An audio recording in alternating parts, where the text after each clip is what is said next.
There are still challenges for Wales' lamb industry. Political uncertainties around Brexit also mean that it's difficult to predict how future support payments and trade arrangements will affect livestock numbers. Is that meant to be Welsh? Camel dung, mate. Yeah. On digital radio and 1089 and 1053 AM. The Two Mics on Talk Sport.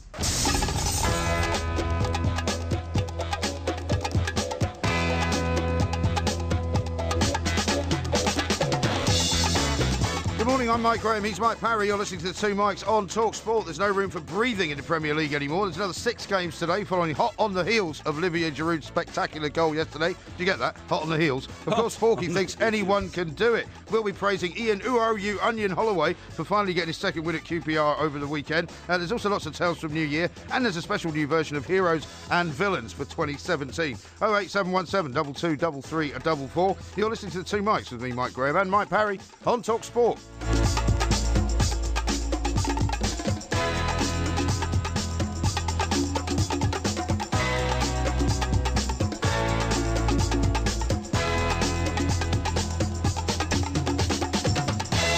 This is Talk Sport. We are the Two Mics, and I'm delighted to say that on the first show of the new year for us, it's time to say a very good morning and a very happy new year to Mr. Mike, Porky Parry. Very good morning to you. And a very good morning to you, Mike, and very happy new year to you as well. Thank you. It's very kind. Who says I'm getting sacked in the morning? Yeah, well, he said something which we can't actually repeat, but it was referring to what the crowd was shouting at him. This is Ian Uoru Holloway, or Onion Holloway, as he was known at school. That's right. As we were told by somebody just the other day. That's right. Apparently because he was always moaning and groaning about stuff all the time. Yeah. But there was a reference to Gary Neville made, apparently, from the terracing, which he didn't take too kindly to. But good on him. Yeah. Finally got another win. It's still only 2 wins and 6 losses. Yeah, that's right. 2 out of 8, yeah. In his 8 games. But today they take on the Tractor Boys, so that's a big challenge. But good luck to him, as you say. Now, the big issue, of course, the discussion hang on, before you do that, don't you want to hear from Ian? Who are you, Ollie? Oh, definitely. Let's have a listen to what he said after the game. For me, it's just a start, because 6 in a row, you get all this silly nonsense being thought about and spoke about, and it's very unsettling for your group, you know. Other things are going to happen. I'll have to make some changes. People will leave and they don't want to be here. So, you know, at the end of the day, that's fine. It's all about business. It's all about getting the right balance and getting people who are hungry, people who are experienced and legs and knowledge all together, all in the same thing. So hopefully I'll be able to shift this around a little bit and make sure we can show all sorts of character like we did tonight. And every one of them actually played for each other, with each other, and helped a young man have such a great debut. I don't think I've seen a better one. Apparently he's in a group now. He's in a group. What sort of group is it? I think he's been listening to us because he says, I want people here who are hungry, who are experienced. Who are you? Who are you? He's a great guy. Well, I mean, wish him all the best against Ipswich today, I guess. Mr. Brazil's side. Well, you know, I mean, I think Al still's burnt a candle for the Tractor Boys. So, he certainly does. So we can't take sides on that one. Now then, I can take sides on it. I don't have to do what you tell me. All right, are you taking sides then? I'm taking QPR So who do you want side. to win? Well, I like Ian Holloway. I mean, I used to like Bobcat Bob. You know, I didn't want the guy to leave the Premier League. I wanted to stay like in Bobcat Bob? Yeah. And despite the fact that you mercilessly mocked the man for his American accent. You mocked him for that. I said he would be good. And his Americanisms. And I'm going to tell you something. When Paul Clement comes in, he's not going to do any better. As it was proved at the weekend, where Swansea got slaughtered again. Yeah, that's right. We might as well have kept Bob, and we'd have had much more entertainment. What does Paul Clement talk like? I'm not. I think he's got a London boy. I think he's got a London. I've heard him on Talk Sport in the past. Well, if he was London boy, he was a square peg in a round hole at Derby. So in Derby, by the way, they call everybody me duck. Do they? You know, me duck. Is that a Derby thing? Me duck. I thought that was more of a Birmingham thing. No, me duck. You know, it's East Midlands. Is it? Me duck. All right, okay. Because of course I went to the University of the Trent, which is not for very long though. East Midlands territory. You only went there for about a year, didn't you, before you got thrown out? I decided the world was a bigger place, and I had more to offer in other areas. Trent Polly. Now then, listen, the discussion point for the weekend is the Giroud kick. Okay? It is indeed. The Giroud goal, I should say, with the back heel flick kick. And you think you did a very, very funny phrase in the opener to this show. Well, I just said hot on the heels of Olivier Giroud's goal. Hot on the heels, yeah. Anyway, listen, let me tell you, everybody, as a man who studied, the psychology of sport for a very long time, that was in fact the luckiest goal of the season. I'm not knocking him for it, because you make your own luck. But in this case, he actually made his own luck through making a mistake.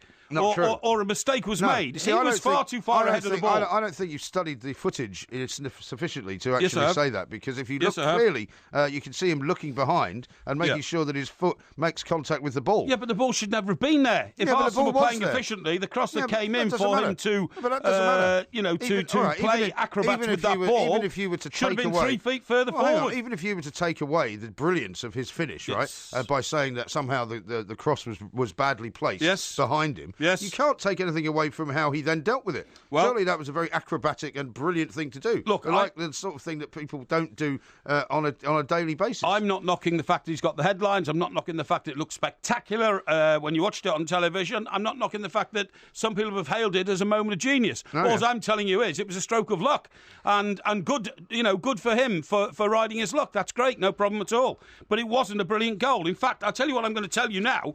I'm going to tell you now that these following goals were much, much better than that one. First of all, last Monday, Mkhitaryan for United against Sunderland. Yeah. That he meant that. He absolutely meant it. I'm not sure that it was meant but it wasn't better. The reverse side-footed it was not better. Double crossover scissor kick into the goal. Not better. He meant the thing about Mkhitaryan's goal was, yes, people thought it was great. The thing about Giroud's goal is it has united football players and football fans across every single team in the Premier League who have all said it's brilliant. There will not be anyone. You will not find anyone out there who will agree with you, OK? Let me give the number, because I want people to ring in on this. Please give the number. 08717 22 33 44. And it won't just be Arsenal fans ringing in saying this is a brilliant goal. Yeah. It will be all sorts of fans from all over the place. And I would expect Manchester United fans to ring in and say, actually, Giroud's goal was better than Mkhitaryan's. No, don't be ridiculous. That's what I would expect. I'm going to give you that number again because I need support on this. 08717 22 33 44. I'm saying Mkhitaryan's goal was easily better, and it was a composite goal. This one was just an accident. And let me tell you this, my boy. Mkhitaryan's was better against Sunderland. Now, yesterday, Harry Kane's both goals against Watford were better than Giroud. They were. Rubbish. The first one was a magnificent judgment of angles. Yes. Okay. It was a very good goal. Mr. Brill's just said the goalkeeper failed and he was a numpty. Well, I mean, he shouldn't be beaten on the inside of the post, should he, from that plenty side? of goalkeepers are by skillful forwards. But I thought Harry Kane's second, when the ball was literally coming at him at terrific velocity, and anybody could have waved their leg at it in the air. He put it in exactly the right place. You're telling us basically that you prefer Harry Kane's goal because he's an England international. No, I'm not saying that. He's going back down that road, isn't it? No, I'm not saying that. That's what it's doing. I would also say, through gritted teeth, that Wijnaldum's goal... Who? Wijnaldum. So it's your problem. You mean Wijnaldum? Wijnaldum. That's the chap. Wijnaldum, as he used to be known in Wijnaldum's goal for Liverpool against Manchester City was a brilliant goal because it was so perfectly placed. That was a fantastic header. The power in it, the velocity. However, where was the defence? The judgment. It doesn't matter. I mean, you're playing one of the best teams in the league. You can't defend against Olivier Giroud's goal. On the other hand, all those goals that you've mentioned were as a result of poor defending. Well, if Harry Kane gets between two defenders and knows where that ball's coming... Surely you must see that. And finally, the other goal I would nominate as a terrifically energetic and textbook goal was, of course, Ross Barkley's against Hull. It was an absolutely placed header. It was a brilliant goal. And all of those I would nominate as better than Giroud's, who, frankly, had gone too far, or... his teammate had passed it too far behind him. You're barking up the wrong tree here. And he then flicked a heel. It was literally the flick of a heel. It was genius.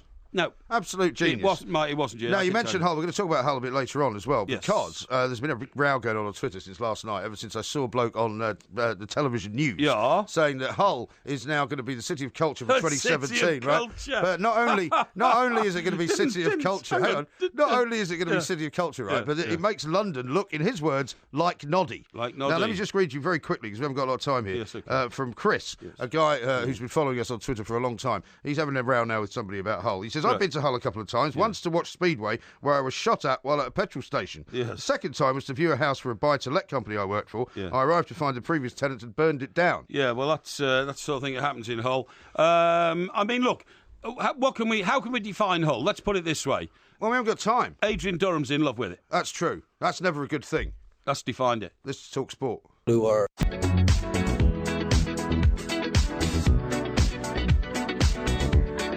Talk Sport, we are the two mics. Loads of people coming on to disagree with you, Porky. Here's one from Hell's Bells. Had Ross Barkley done that kick, old Porky would not have stopped talking about it. Brian says Mkhitaryan goal was less good, Porky, as it was offside. So referee's mistake made it. Giroud was onside, it was given, better. and the record books show it was scored, it was given, and it was brilliant. Yeah, well, let's see. Let's talk to Louis. Louis, in fact, who's a Spurs fan, and see what he thinks. I'm sure he's going to say this was the most fantastic goal he's ever seen. Lewis, a very good morning to you. Yeah, hello, good morning. Is it Hello, Lewis? mate. Is it Lewis or Louis? It's Louis, actually. Oh, it's Louis. I say Lewis because obviously sometimes people get the spelling wrong. Yeah, that's the thing. Yeah, well, whichever it is, Happy New Year.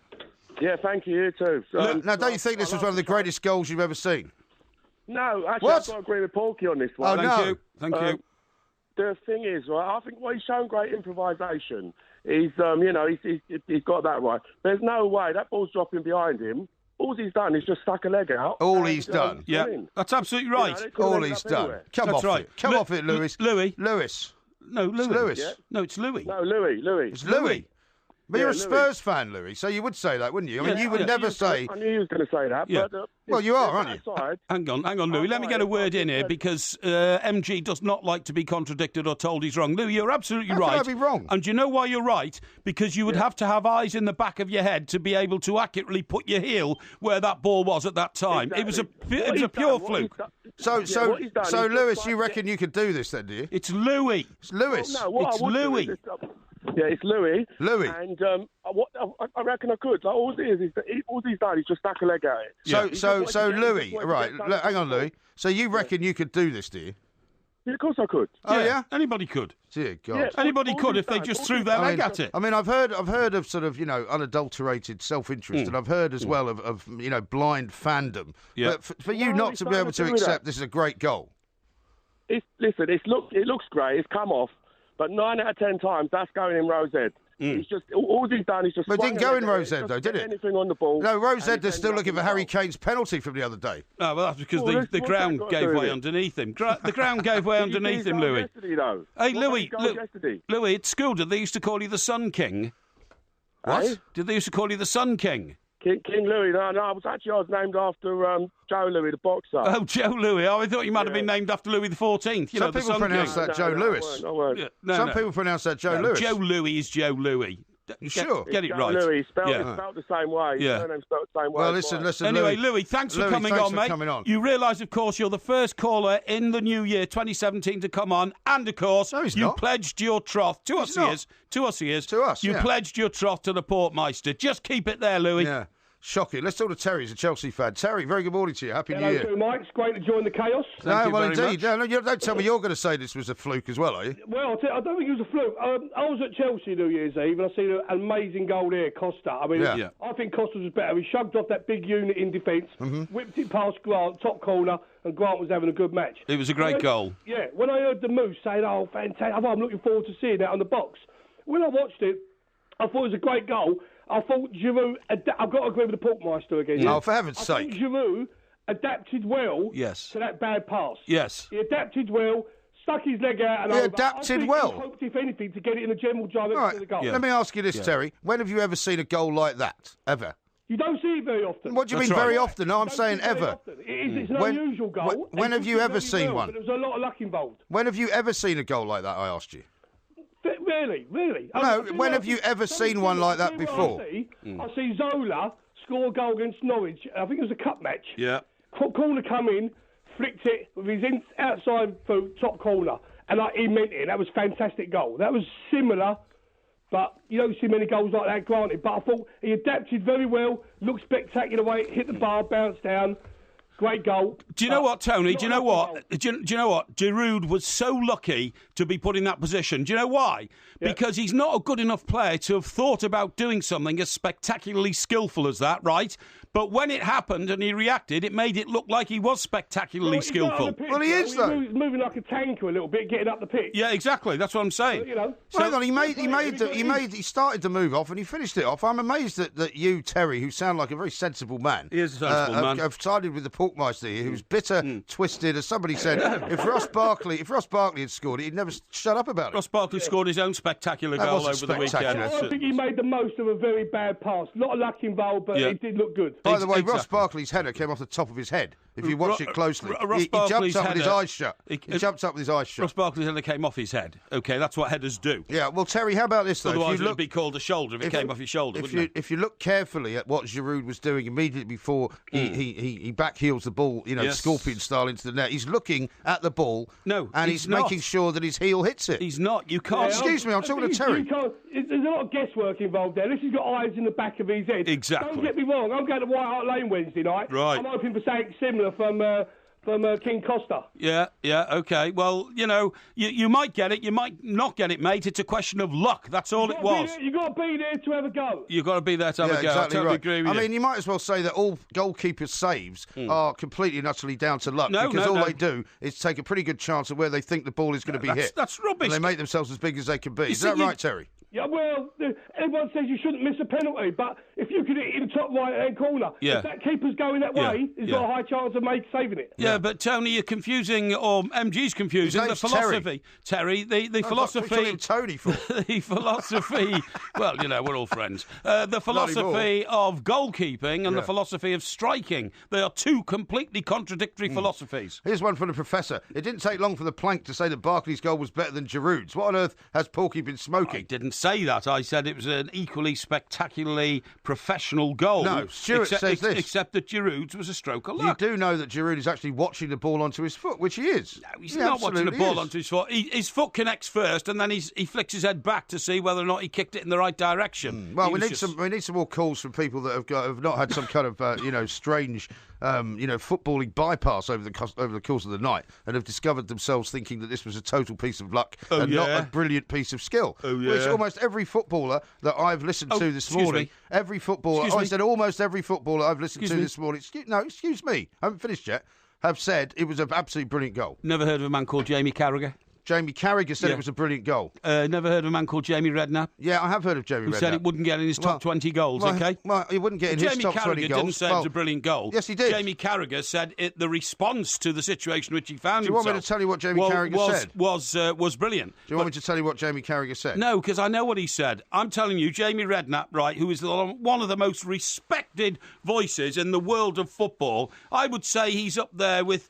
philosophers Jamie Redknapp, when it comes to football, said it wouldn't get in his top 20 goals. Okay? Jamie Carragher says, quote, "It's amazing. Watching it, I was in disbelief. Has he really just done that? I'm a fan of Giroud, who gets a lot of criticism at times, but I think he's a good striker. It is one of the best goals Arsenal have scored in the Premier League. I think of Dennis Bergkamp at Newcastle and Bergkamp at Leicester. It's certainly right up there with some of the goals Thierry Henry has scored." OK, well, Jamie Carragher... Excuse me? Right, thinks it's brilliant. Jamie Redknapp, who won more England caps than Jamie Carragher, I think, said, "I'm taking nothing away from Giroud, but his strike does not make my top 20 Premier League goals. There is always an element of luck with those sort of goals." Jamie Redknapp's top 20 goals don't include a scorpion kick either, so don't worry what he's got to say. Let's talk to Tony, he's a Man United fan. Tony. Indeed.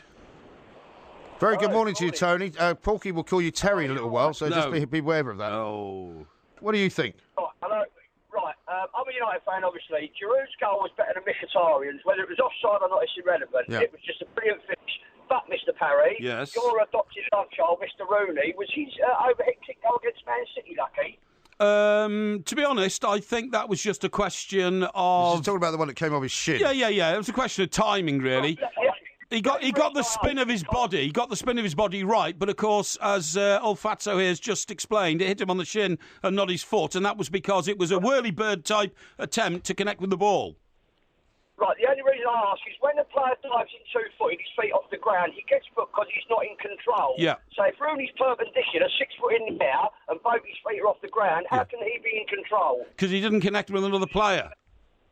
But some of the 2-footed tackles don't connect with other players. No, but he wasn't attempting to. He was not attempting to dispossess another player who was in control of the ball. The fact is, so both feet are off the ground, so he can't be in control, but he managed to control it. Yeah. And Giroud done exactly the same. It was an amazing goal. Fantastic goal. No, it was a lucky back flick, and the ball could have gone straight up in the air, could have gone vertical. Well, it could have done lots of things.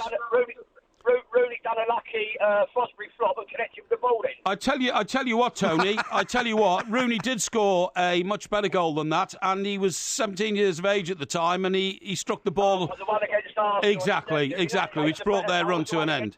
Sorry? that case, the better goal was the Newcastle body then when he just had an argument with the referee. Yeah, he did, and then he ran forward.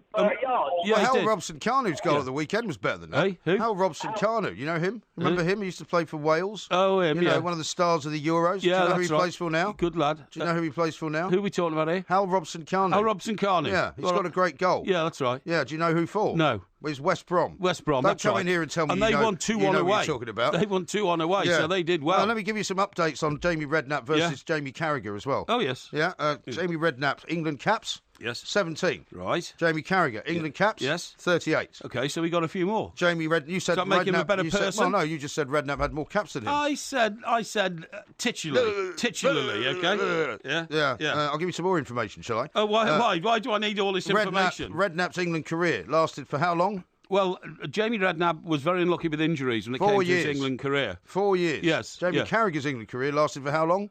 Well, it lasted a bit longer because 11 years. No, we more than twice, nearly 3 times longer. Yeah, but that's because we had a dearth of decent defenders throughout that decade. Yeah, you're Everybody full of knows that. This morning. Everybody full of knows excuses. that. You've gone mad. Gone completely mad. Even Jamie Carragher will tell you that there was nobody else around better than him because there wasn't anybody better. If you see what I mean. Yeah. You know what I mean? What? Because we had a shortage of class defenders during that decade. I'm not trying to put the boy down. He's done a brilliant job. Have you seen the time, by the way? Don't worry about the time. Don't worry this is Talk Sport. But I'm a lucky man with fire in my hands.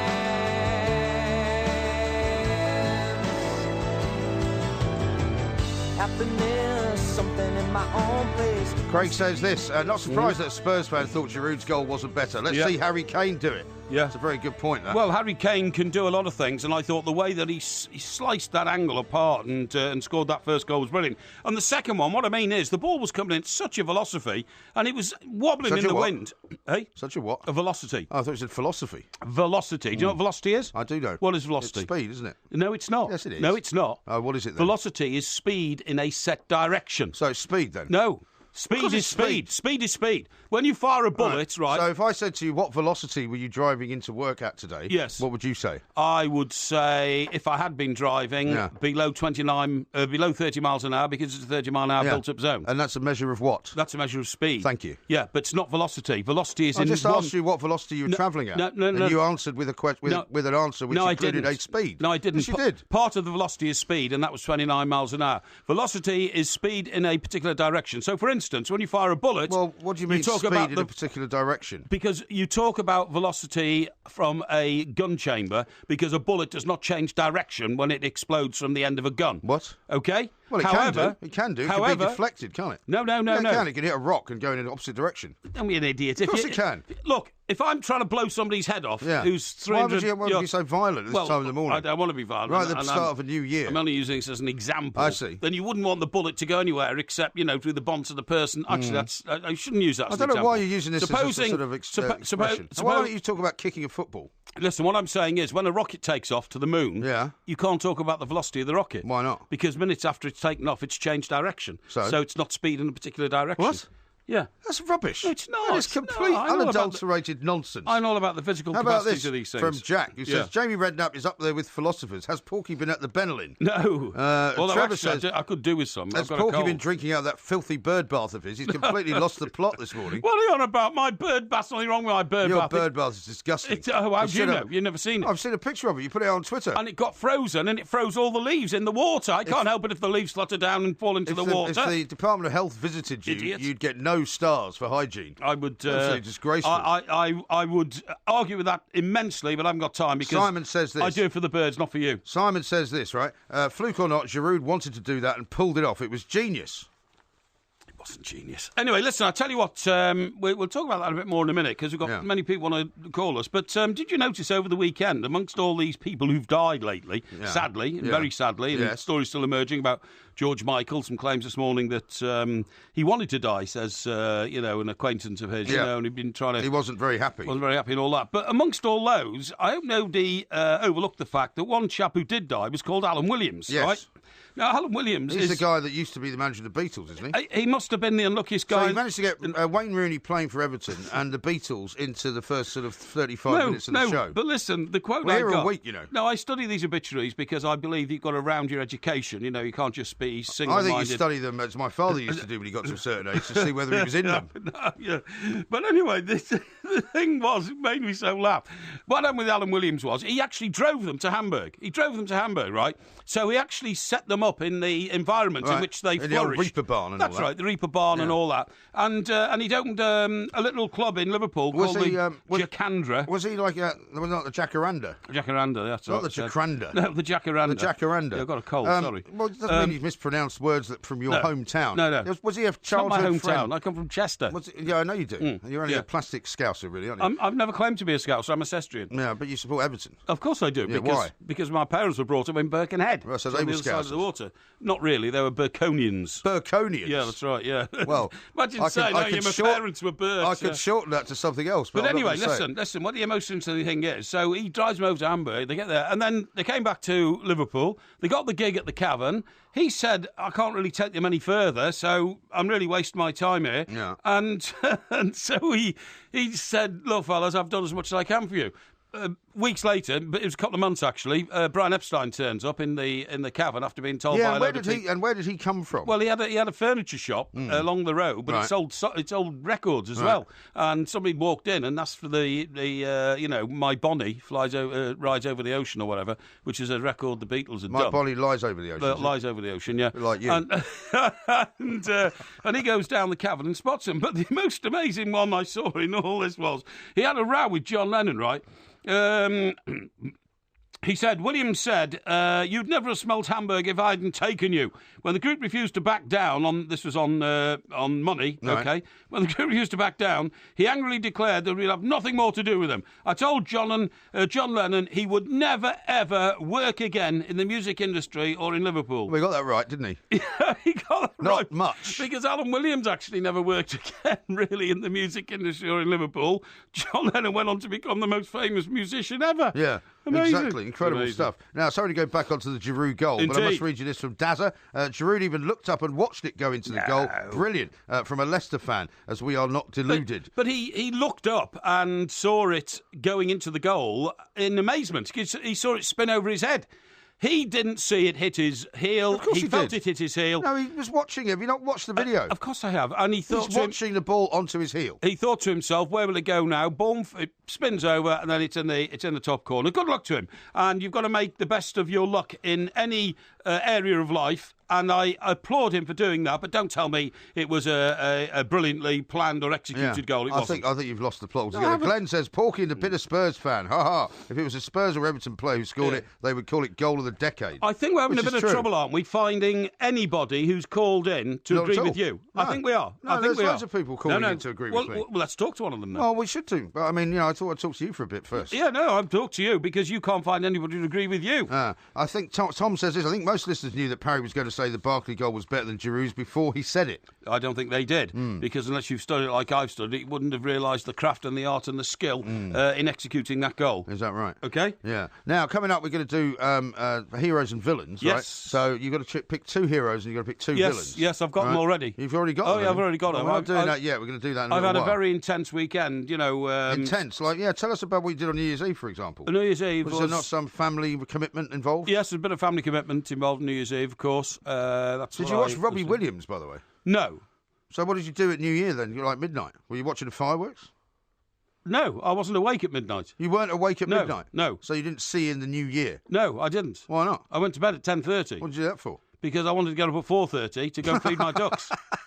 What's wrong with that? What do you want to do that for? Because I have an obligation to them in this very cold weather, and if I don't, nobody else will. This is the extent of your commitment, is it? To some what? Ducks. To what? To some ducks. Well, yes, but what's wrong with that? Are you trying to tell me that I'm a bad person because I look after the wildlife of this country? I don't believe you do. I've never seen any pictures of you looking after the wildlife. You've seen plenty of pictures of ducks. No, I put them out all the time, and then people say, I've never seen a picture of you with the ducks. Well, we haven't. Well, there's a video. There's a video of me feeding the ducks. There is a video from about 4 years ago of you throwing some bread onto some water, which is clearly done in the middle of the day. There are no pictures of you, and have never been, at 5 o'clock in the morning feeding these so-called ducks. I tell you what will be great this week in the show will be Porky Vision, because I've seen so much great television, which I'm going to either praise to high heavens or pull to pieces. Yes. You know what I mean? Well, because we're on 5 days, yes, we'll have to try and reschedule that. I think we'll probably do Porky Vision on Wednesday. Yes. If that suits. Yes. We'll do Ask Porky on Tuesday. Yes. We'll then have the Porky Postman. Quiz.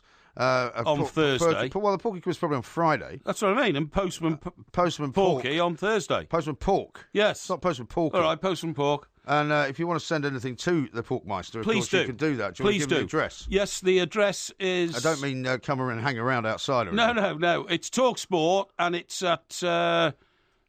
Is it 81?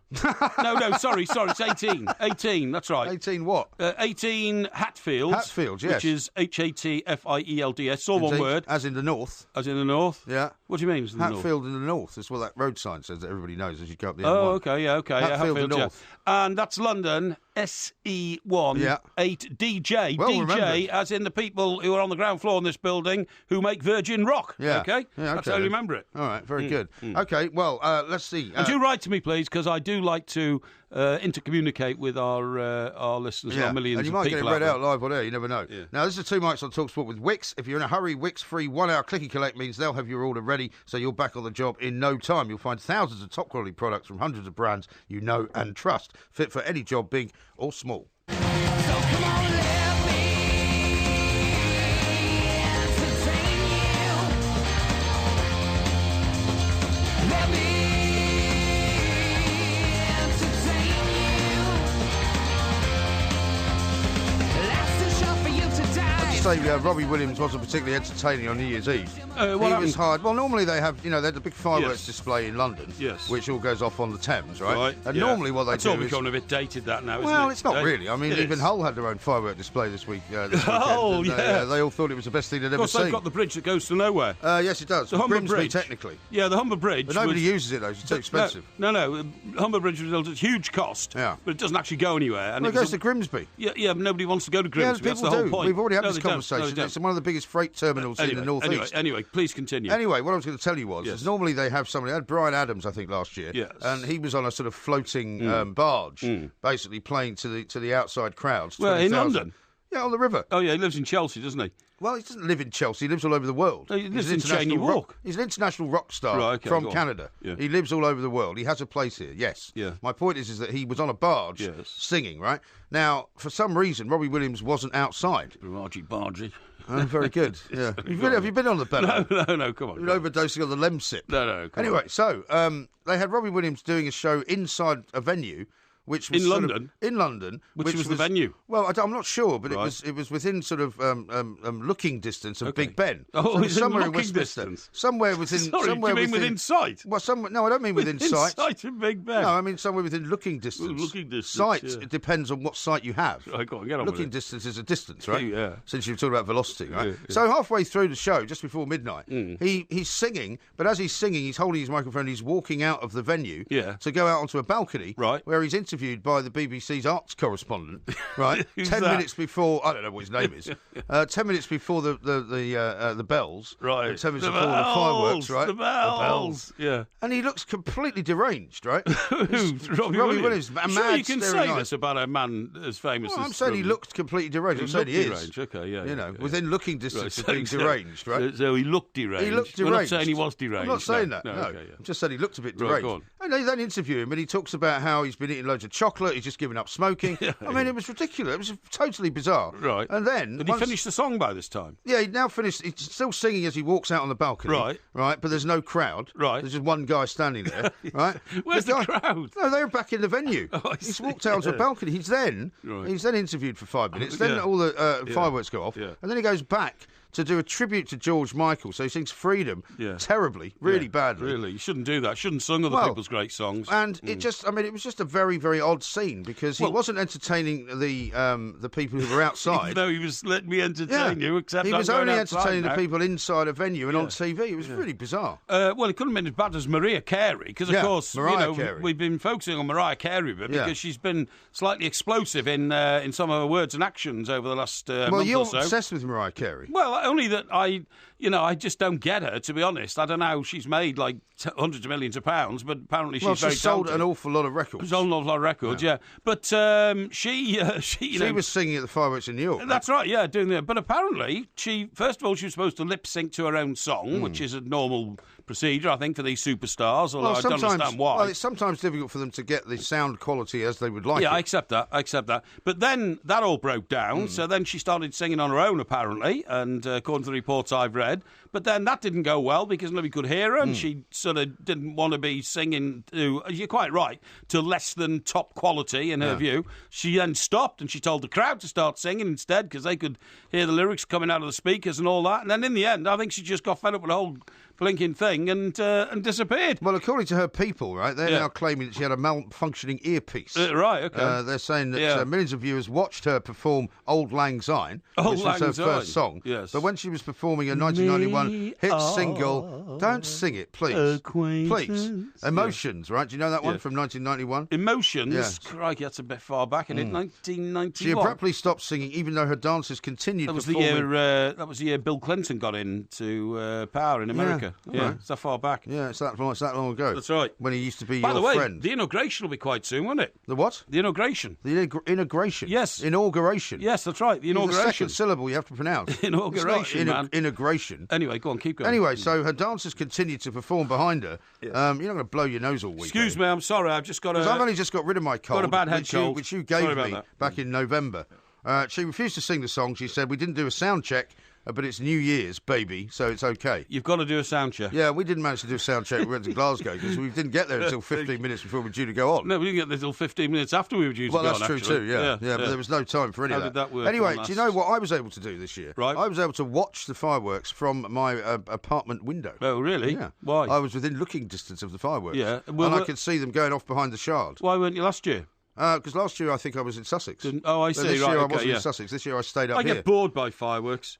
You get bored by anything apart from the sound of your own voice. No, the first, at a fireworks display, the first couple of booms and ahs are okay, but after that, it's all the same. Yeah. I don't get it. I don't see what people see. It's just a killjoy. And when I read that, people like Sydney. Not Sydney, sorry, the city of Sydney. Yeah. The city of Sydney, not Sydney himself. Yeah. Sydney himself, by the way, will be in part of my TV Sydney review. who? Sydney the vicar in Grantchester. Oh, yeah, that's a bit of a stretch. But anyway... Do you mind if we talk to Carl? No, let's talk to Carl. The city of Sydney spent £1 million on fireworks. If I were, I'd give it to the homeless. Yeah, how much do you think they spent in Hull on fireworks? 100 quid. Let's talk to Carl, who's a Bury fan, who agrees with me that Olivier Giroud's goal was brilliant. Carl, welcome to the show and Happy New Year. Thank you. Happy New Year to you too. Finally, the voice of reason has got through. I suspect that behind the glass there's some kind of conspiracy going on where they're telling me that nobody's ringing in to agree with me. Yeah. But what do you think of the goal, Carl? Tell us. I think there must be a conspiracy. I think Mr. Parry suffering from the after effects of all that whiskey he was drinking the other day. There was one taste, actually, and that nearly choked me. It's worse than cinnamon, but please go on. I think you've got to look at the goal as a whole. They broke from box to box in 13 seconds. Yeah. Giroud was on the halfway line, did a little cheeky flick around the corner, ran through to the box, and then the only mistake that was made was Alexis Sanchez putting it behind him. Yes. But he still managed to cope with that, look at the ball, watch it onto his heel, and then he doubled the value of the goal by putting it in off the bar. Yeah. Everyone knows that doubles the value of any goal. I mean, you say that, Carl, and I understand what you're saying, but actually, much as I hate to say this, Snodgrass's free kick against Everton for Hull was a much, much more skillful piece of football. Well, let me hold this picture up for you, where you can clearly see... Carl, I'm just showing him a still picture of Olivier Giroud looking straight at his heel just as he kicks the ball. And I think that proves it once and for all. No. In your picture you've just shown me, he's looking at his heel after the ball has left his heel, OK? No, he's looking at it. Mike, he's not, because that ball is not on his heel, is it? No, of course it's not on his heel. It's not on his heel, it's left his heel. Oh, so what? You're telling me he's only looking backwards after he's kicked it? Yes, I am, yes. Don't talk absolute cobblers. I'm not. That proves Unbelievable. it. I may have to throttle this man, Parry, before the end of this show. Right, Carl, tell me why I'm wrong in saying he only looked back after the ball had left his heel. You're wrong for many reasons. I'm never wrong for many reasons. No, you are actually. Nonetheless, Robert Snodgrass stands there and practices free kicks 10, 15 times a day, every single day of his entire life. The Giroud goal is 1 in a million. As you said, 9 times out of 10 that goes in the stands, but he watched that ball onto his heel, flicked it past the keeper into the top bins, in off the bar. No, what he did is he reacted very, very well as a professional footballer to a situation that was running away from him, and he rescued it, saved it, and scored a goal. He deserves all credit in the world for that. But don't try and tell me that this man found a spark of genius, because you'd have to have eyes in the back of your head. No, he turned his head. No. Turn his head. You cannot turn your head 180 degrees. You I'm can't sorry. turn your head 180 The only person degrees. who can turn their head 180 degrees is the girl in The Omen. Okay? You mean The Exorcist? The Exorcist, even. Yeah. Linda Blair. Yeah, Linda Blair. She's the one. Yeah. Okay. She can turn it 360 Yeah, degrees, she could, actually. yeah. Carl, thank you very much indeed. spinning Appreciate head. your support. Yeah. How about this from Ben in Bristol? He says, did you spot that Robbie Williams, this is another weird thing, right? Yeah. Robbie Williams cleaned his hands with antibacterial wipes after shaking performing Old Lang Syne and holding hands with us public plebs. And do you know what? He had some of that stuff you spray in your hands. But do you know what? Somebody said that's the sort of thing you would do. No, one newspaper captioned it because they showed Robbie Williams literally with this hand gel, after shaking hands with him. Yeah. And the caption, they must have been listening to this show, they said, Robbie Williams wiping his hands after shaking hands with the great unwashed. That was brilliant. Well, it's true. Yeah. Well, that's where the phrase comes from, isn't it? I mean, exactly, from your days as a tabloid newspaper person. Absolutely. Here's one from Cabby Pete, who says the Robbie gig was at Central Methodist Hall, and the George Michael song he did was Robbie's first hit single. Yeah. Well, it may well have been, but he did it in tribute to George Michael. He announced that before he sang it. Yes. And if it was his first hit single, I don't know who the hell bought it, because it was awful. I don't think Absolutely people dreadful. should. I saw Robbie Williams once singing Frank Sinatra's My Way. And he shouldn't have done it, because there's only one person who can sing My Way, and there's only one person who could ever sing Freedom. Yeah. Look, I haven't got anything against Robbie Williams. He's one of the most successful artists in this country. He's got a £10 million house. So you wouldn't have liked the first and all Beatles album then, would you? Because that was all covers. Taste of Honey? No, Please. Which one? With the Beatles, that's right. Yeah. We bought it in 1962. We? Well, my mum and dad bought it for us for Christmas, because the Beatles. Well, why do you say we were just to me as if you mean me and you? No, I don't mean you and me. I mean, don't talk me about and, nefarious me and my groups of family. people. My group, you're talking about. My group. Eh? My group. My you're talking group. about. Who are hungry? Who are experienced? Who are you? It says here, Harry says, Brian Adams performed at the same venue as Robbie Williams, and he was interviewed by somebody called Melvin O'Doom. Who's apparently not the arts correspondent. No, exactly. Something else. Exactly. Yeah. No, for me, New Year's Eve is a non-event, because you get all the amateur drinkers out. We've said this before. We've said it before Christmas. So what did you do? I wasn't out and about. No, I stayed home. You stayed home? Yeah. I drank a little bit of wine. I watched Match of the Day. Right. I watched the fireworks out the window, which was nice. Yeah, and then I celebrated New Year properly by taking my daughter and her fiancé out for dinner last night, which was a much more preferable situation. I totally agree. New Year's Day, much better deal. Right, it is a much better deal. Surprisingly enough, actually, I was out near Tower Bridge. Yeah. And it was quite busy. Right. Because it was a horrible night. Okay. Raining, pouring, wet, damp, it was dreadful. It was. Now, let me just tell you, please, this is the Two Mics on TalkSport. We're with Wix. In a hurry? Well, Wix is free. 1 hour click and collect means they'll have your order ready, so you're back on the job in no time at all, OK? You'll find thousands of top-quality products from hundreds of brands you know and trust, fit for any job, big or small. OK, Gabrielle says this. I agree with you over Robbie Williams. He's an overrated cruise ship singer who hasn't made a decent record in nearly 2 decades. Well, I have that opinion, sort of, but everybody I speak to says, oh, no, he's brilliant. But I don't know what Robbie Williams is brilliant at. I really don't. He's written a couple of decent songs, but I mean, I think he's a bit past his sell-by date. I mean, his career was going south at an alarming rate. It was going south faster than a polar bear heading for the Antarctic, if you see what I mean. What? Polar bears are in the Arctic, of course. But his career is going down faster than a polar bear heading to the other side of the globe. If it was, yeah. What I'm saying... but they don't do that. No, your analogies are way off today. Shh. What I was going to say don't is... shush me. What I was going to say is, his career was stumbling until somebody came up with Angel. Or Angels? Is it Angels, plural? Angels. Is it Angels? Yeah. Angels, that's right. And that revived his career, and then he sung a few more songs. But I just don't get it. I mean, he's not a Tom Jones, is he? He's not. He's Robbie Williams. Yeah, and he's not a Rod Stewart, is he? He's not a Liam Gallagher. He's not a Liam Gallagher. So what is he? Well, he's Robbie Williams. This is Talk Sport. Even Jamie Carragher will tell you that, there was nobody else around better than him because there wasn't anybody better, if you see what I mean.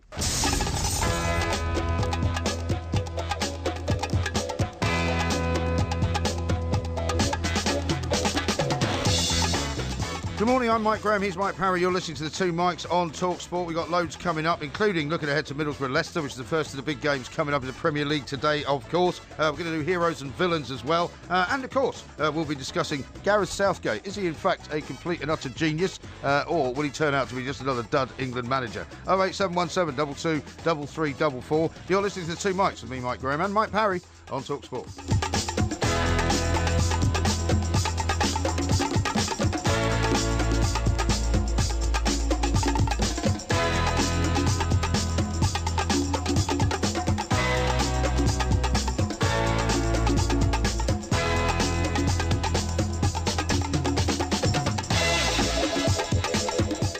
This is Talk Sport. A bizarre tweet here from somebody called Pete. Yeah. Thanks to the Giroud goal and velocity definition, Porky's won the first hour. Ding, ding, round two. Thank you. Well, to be honest, Pete, it's not a competition, right? I know Porky believes that everything in life is a competition. No, I don't. No. We happen to work here as a team. Yes. He doesn't always believe in that. Sometimes he does things on his own. Oh, rubbish. You know. Oh, really? When did you last do Clash of the Titans? Well, I was invited into that show for my. I was going to. I didn't want. So you did one for Christmas and New Year. No, I didn't want to belittle you by saying for my extensive knowledge of the subject. Your extensive knowledge of the subject. Yeah. You didn't know who Hal Robson-Kanu was playing for. Of course I did. No, really? West Brom. Yeah. Well, now you know. And they lost 2-1. No, they won 2-1. You want to throw things at me no, like that? They won 2-1. They won 2-1. That's yeah, what they I didn't lose said. 2-1. No, I said they won 2-1. What's going on at Watford, by the way? I don't know what's going on at Watford, mate, but they're not doing very well. You noticed? I sent out a tweet, by the way, last night after watching the game on Match of the Day. Do you think their manager has a striking resemblance to Dustin Hoffman? I do, indeed, yeah. And I actually said, it doesn't look like Dustin Hoffman's long for That's this right. world. I saw that. And people, quite witty. Did you like that? Well, why didn't you comment on it? I don't like to steal your thunder. You know, really? if you made a it's joke not possible for you to once steal every my thunder. 7 years, which people laugh at, I'll let you bathe in the glory of it. Thank you. Listen, did you see the rather extensive Gareth Southgate talk? I didn't actually, no, but I read bits about it. You see, what I don't like is I don't like this bit where the political correctness thing is creeping into football. Yeah. So when... well, it is. When you're the England manager, it kind of has to, doesn't it? Well, does it? I don't know. Because I think if Harry Redknapp had been England manager and he was asked the question, do you have a candidate you would prefer for the role of under-21 coach, the one that you vacated? Yes. And then the England manager says yes. And then you say, wow, this is great. And then in anticipation, you want to know who that character is. Who is that going to be, yeah. And then Mr. Southgate says, the best candidate for the job. Yeah. Sorry, this is all politico speak. But do you think this was him trying to be clever? I would like to know, Gareth, who you actually want to be the under-21 coach to nurture those players who are going to come through and become your senior players. Yeah. I'd like to know who you think it should be. Well, maybe he doesn't know yet. Well, he should have a very good idea, having had the job himself, and now moved up to the also, senior considering role. the fact that he's not even the best man for the job, it's a bit difficult to use that as a sort of a reasoning for getting the under-21 guy. I mean, the only reason he's got the job is he's the only person who wanted it. That's right. Well, he was the only person who fitted the bill. He was the only person who wanted it. And it came... you're absolutely right. The person they wanted to do the job, unfortunately, got bounced out the job for reasons that we all know. And to be honest, Sam Allardyce is better off where he is. Well, he's not better off where he is, yeah, he is. But he's made a terrific comeback. Sam Allardyce is better off in the Premier League, away from the nonsense that is international football. Well, he didn't think so. Otherwise, he wouldn't have left a job at a Premier League club previously and gone to the England. I don't want to suggest that he obviously thought that was a step up for him. The other thing about Gareth, just about Gareth, and by the way, I wish him the very best of luck, and I'm wholly supportive. You were the one who said he would do a great job. No, I didn't say You were the one who said that he should be the guy who gets appointed. I said that whoever's appointed will have my total support, and I hope they do a great job. Yeah. But also, I hate So this... is that what you're saying then? I hate this stuttering way of responding to interviews. You know, asked a question, it's then, well, and one has to, and you've got to think about, and, you've got to consider. And if he tells me once more about how much he's enjoying the job when he took it on a temporary basis... Well, he hasn't got a job at the moment, has he? Who? I mean, what's he doing? Who? Gareth Southgate. Well, it's a good point. When he says, I'm really enjoying the job, well, so you should be. You've got nothing to do. Yeah, exactly. There's more Premier League games than you can shake a stick at. Yeah. I mean, what apart from going to see football, what else is his job? I don't know. Which game did he say him at the week? Oh, he's at the Everton game. He's at Hull and Everton, wasn't he? Right, on Friday night. Most definitely, yeah. And well, I presume he went to more than one game, surely. I'm assuming he probably did, But what else does he do with his time? Well, you see, the point is... He shuffles papers. You know what these people are like who don't have a proper job? Yeah. You know them. They're in every business, right? We might even have some in our business. Yes. But I wouldn't be able to say that for sure. Yes. But they just sit around and shuffle paper. We've definitely got some in our business. They no sit doubt around about and it. shuffle paper. I mean, in the world of the They have media, man, meetings. you and I have come across people who had an office, had a secretary. They have meetings. Had budgets, had expense account, but never actually did anything. No. And that's my problem with Gareth Southgate, because by its nature, the England job means there's an awful lot of downtime. You see, this is the other thing, right? What about this? I'll put this out to our millions of listeners out there. It's 08717 223344. But in my view, I would prefer the England manager to watch football at home on the couch, because you get so many more angles to the game. You get much more information on the game. You get responses from players and managers afterwards, which you don't see when you're at the game. That's true. And I think it's. Let me just finish. I think it's all like image about. Oh, look how hard the England manager's working. He's been to 3 games over Christmas. I'm sorry, I learn a lot more than Gareth Southgate would have learned from the Hull Everton game by watching it on TV. But you're missing a trick here, you see, because there are 2 reasons why he does it. One, you're quite right, he needs to be seen to be doing it, because if he wasn't doing it, people would say, where's Gareth Southgate? What exactly is he up to? Well, he should respond by saying, I've got a room at the FA that has got 16 different screens. I watch the game from 16 different angles. At the same time, I'm watching games in France, in Portugal, in Italy, in Germany, because I want to see what they're up to over there.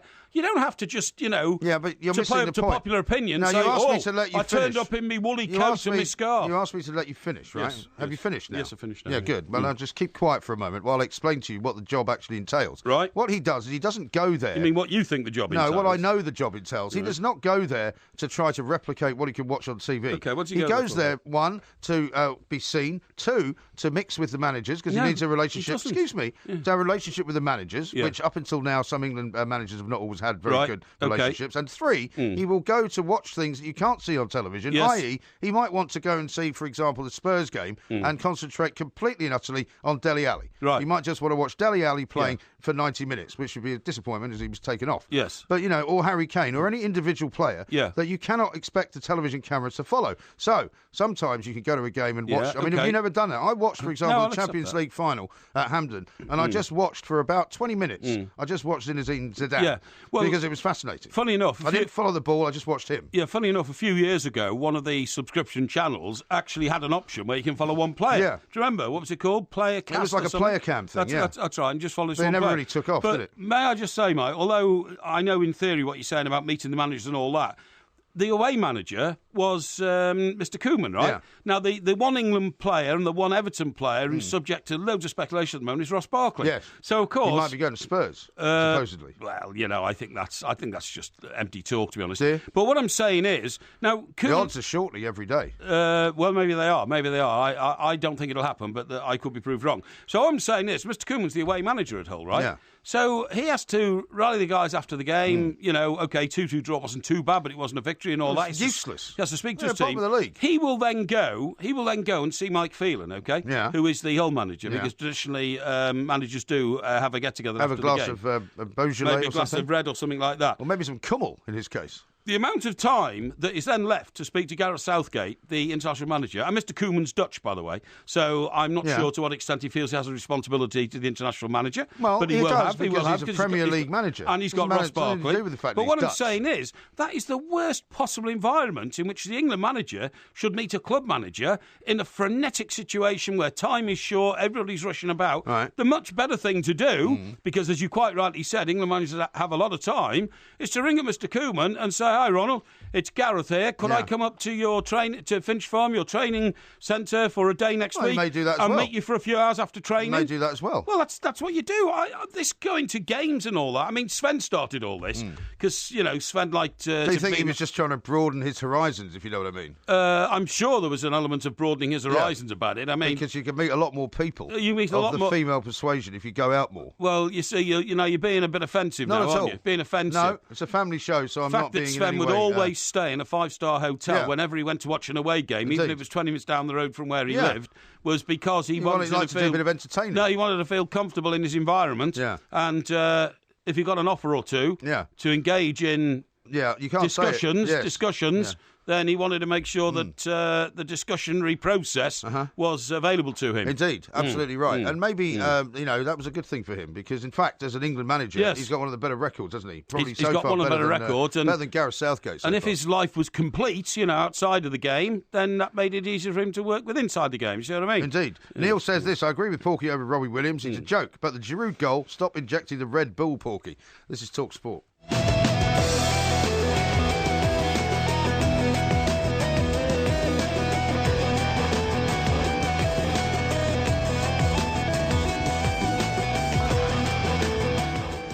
Now then, Talk Sport. What? Sorry, go on. I was going to say this is Talk Sport with the two mics. You got something to say? Yeah, I have. Yeah. Go on then. I was going to say this is the two mics on Talk Sport. Oh, okay. And we're with Wix. Oh, we are. Okay. Yeah. You all right with that? Yeah, I'm happy. Okay, with that. good. Yeah. In a hurry. Wix is free. 1 hour click and collect means they'll have your order ready, so you're back on the job in no time at all. Now you'll find thousands, and I mean thousands, of top quality products from hundreds of brands that you know and trust, fit for any job, big or small.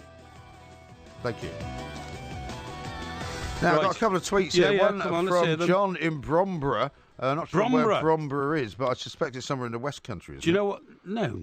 Bromboroug's on the Wirral. Is it? It's on the north side of the Wirral, and the most famous landmark in Bromborough for years, and certainly when I was a kid. Right. And we used to drive through to the pantomime in Liverpool because we used to go that way under the Mersey Tunnel. Oh yeah. The A41, I think. Not on the underground. Not on the underground system. No, in the tunnel, which was the Queensway Tunnel, which was the first one that was built, and in fact, in which some of my grandfather's friends actually dug with a spade.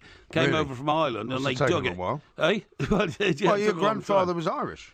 No, my grandfather was not Irish. I said his mates. Oh, right. My grandfather worked in a... He was Welsh, wasn't he? No, my grandfather was Baconian, and he worked... Another Baconian. Yeah, there are a lot of Baconians around in my family. And he worked in a fruit and veg place. But his mates, a few of them were Irish navvies who used to dig the... Okay. I'm not sure you can call them that now. But anyway, sorry, the biggest landmark in Bromborough was Kelvinator. A what? Kelvinator. What's that? They made all the washing machines in this country from the Second World War up till about Kelvinator. Strange name. Up to the mid 1960s. I've never heard of it. Kelvinator's a very, very famous name. No, I've never heard of it. Ask anybody who knows anything about the history of washing machines, right? I don't know anyone who knows anything about the history of washing machines. And I'm telling you, Kelvinator. I'm telling you. Yeah, I'm telling you. Great win, by the way, for Brendan Rodgers at the weekend, which I predicted. I predicted exactly that score. How many times are you going to tell us you predicted 2-1? Well, I'm just telling you now. I've never told you before. I'm telling you. Didn't we have a bit of a problem actually on was it Saturday after the show? Because we had to repair after the show to a local hostel. Yeah, that's right. Yeah. Where we wanted to watch the second half of the game. Very loud-mouthed man there. Well, there were two very loud-mouthed men in a very quiet pub. Who were very kind of foul-mouthed, to be honest. I mean, they were terrible. Language was terrible. Yeah, and you know when you just don't want to hear something like that's that right, because it was echoing all around the pub, and all they wanted to do was watch the racing. It was amazing. This game was on, this huge game, you know, Celtic and Rangers and all that, and it wasn't as if we went in and demanded of the people behind the bar put that game on. We went in because it was there. And it was on, yeah. We saw it through the window and we thought, I tell you what, taking a bit of that, because we would have normally gone to another hostelry, wouldn't we? Well, we would have normally gone home, actually, to prepare for the evening's doings. Probably, yeah. But it was such a great first half that we thought... Yeah, we'll go and see the second half. Let's go and watch the second half. Anyway, this guy walks in then, and I think you'd gone outside for a cigarette, and I'd gone to order some drinks. I come back to find that no longer is it Rangers and Celtic. Yeah. It's racing. It's some kind of horse racing. Some sort of horse racing from someone. So I went back to the bar and I said, "Oh, excuse me." I said, "Something's gone wrong with your system." I said, "It seems to have clicked order." "Oh, look, that chap over there wanted it." Yeah. I said, "What do you mean he wanted it?" I said, "People come in here for the football. You advertise football outside." But the thing put was, it back on the football. There was hardly anyone there. There was basically became a sort of a fight between us and him. I said, "Put it back on the football." Anyway, put it on the football, and then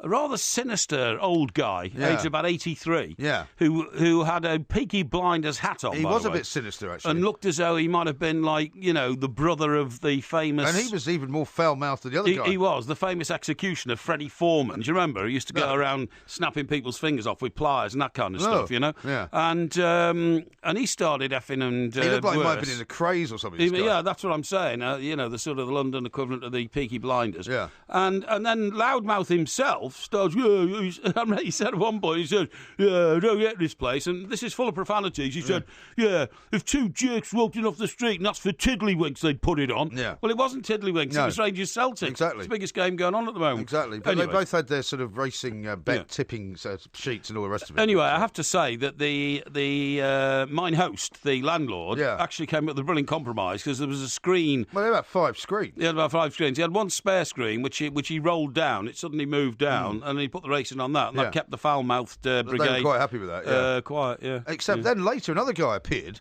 right? Yeah. And it was like a scene from, I don't know what it was like a scene from, to be honest. I don't think I've seen it for a while. Yes. But one of the guys then came with his wife, and they were sitting at another table. Right. And the racing was on. Yes. And he got into a sort of a jockey position. Did you see him? And he started slapping his thigh. I did. And he was like, come on. What was going, what are you doing? No, it was a good job. It was a good job the game had finished, because if it hadn't, this guy was making so much noise, you wouldn't have heard the commentary. No. But he was actually giving it the old, come on, my son, come on, my son, come on, my son, come on, my son. This particular place, right, for me, has always been quite a relaxing kind of a bar. Exactly. I don't know what's happened to it. And all of a sudden, it filled up with a load of sort of rather unpleasant Bermondsey old-style type, thug-type people. Oh, you're wrong with Bermondsey, by the way. No. Anyway, John in Bromborough, as this conversation started, says this. Hi, chaps. Good to hear the mayhem continue into 2017. Can you please give us your impression of Ian Holloway watching a spectacular fireworks display in Bristol?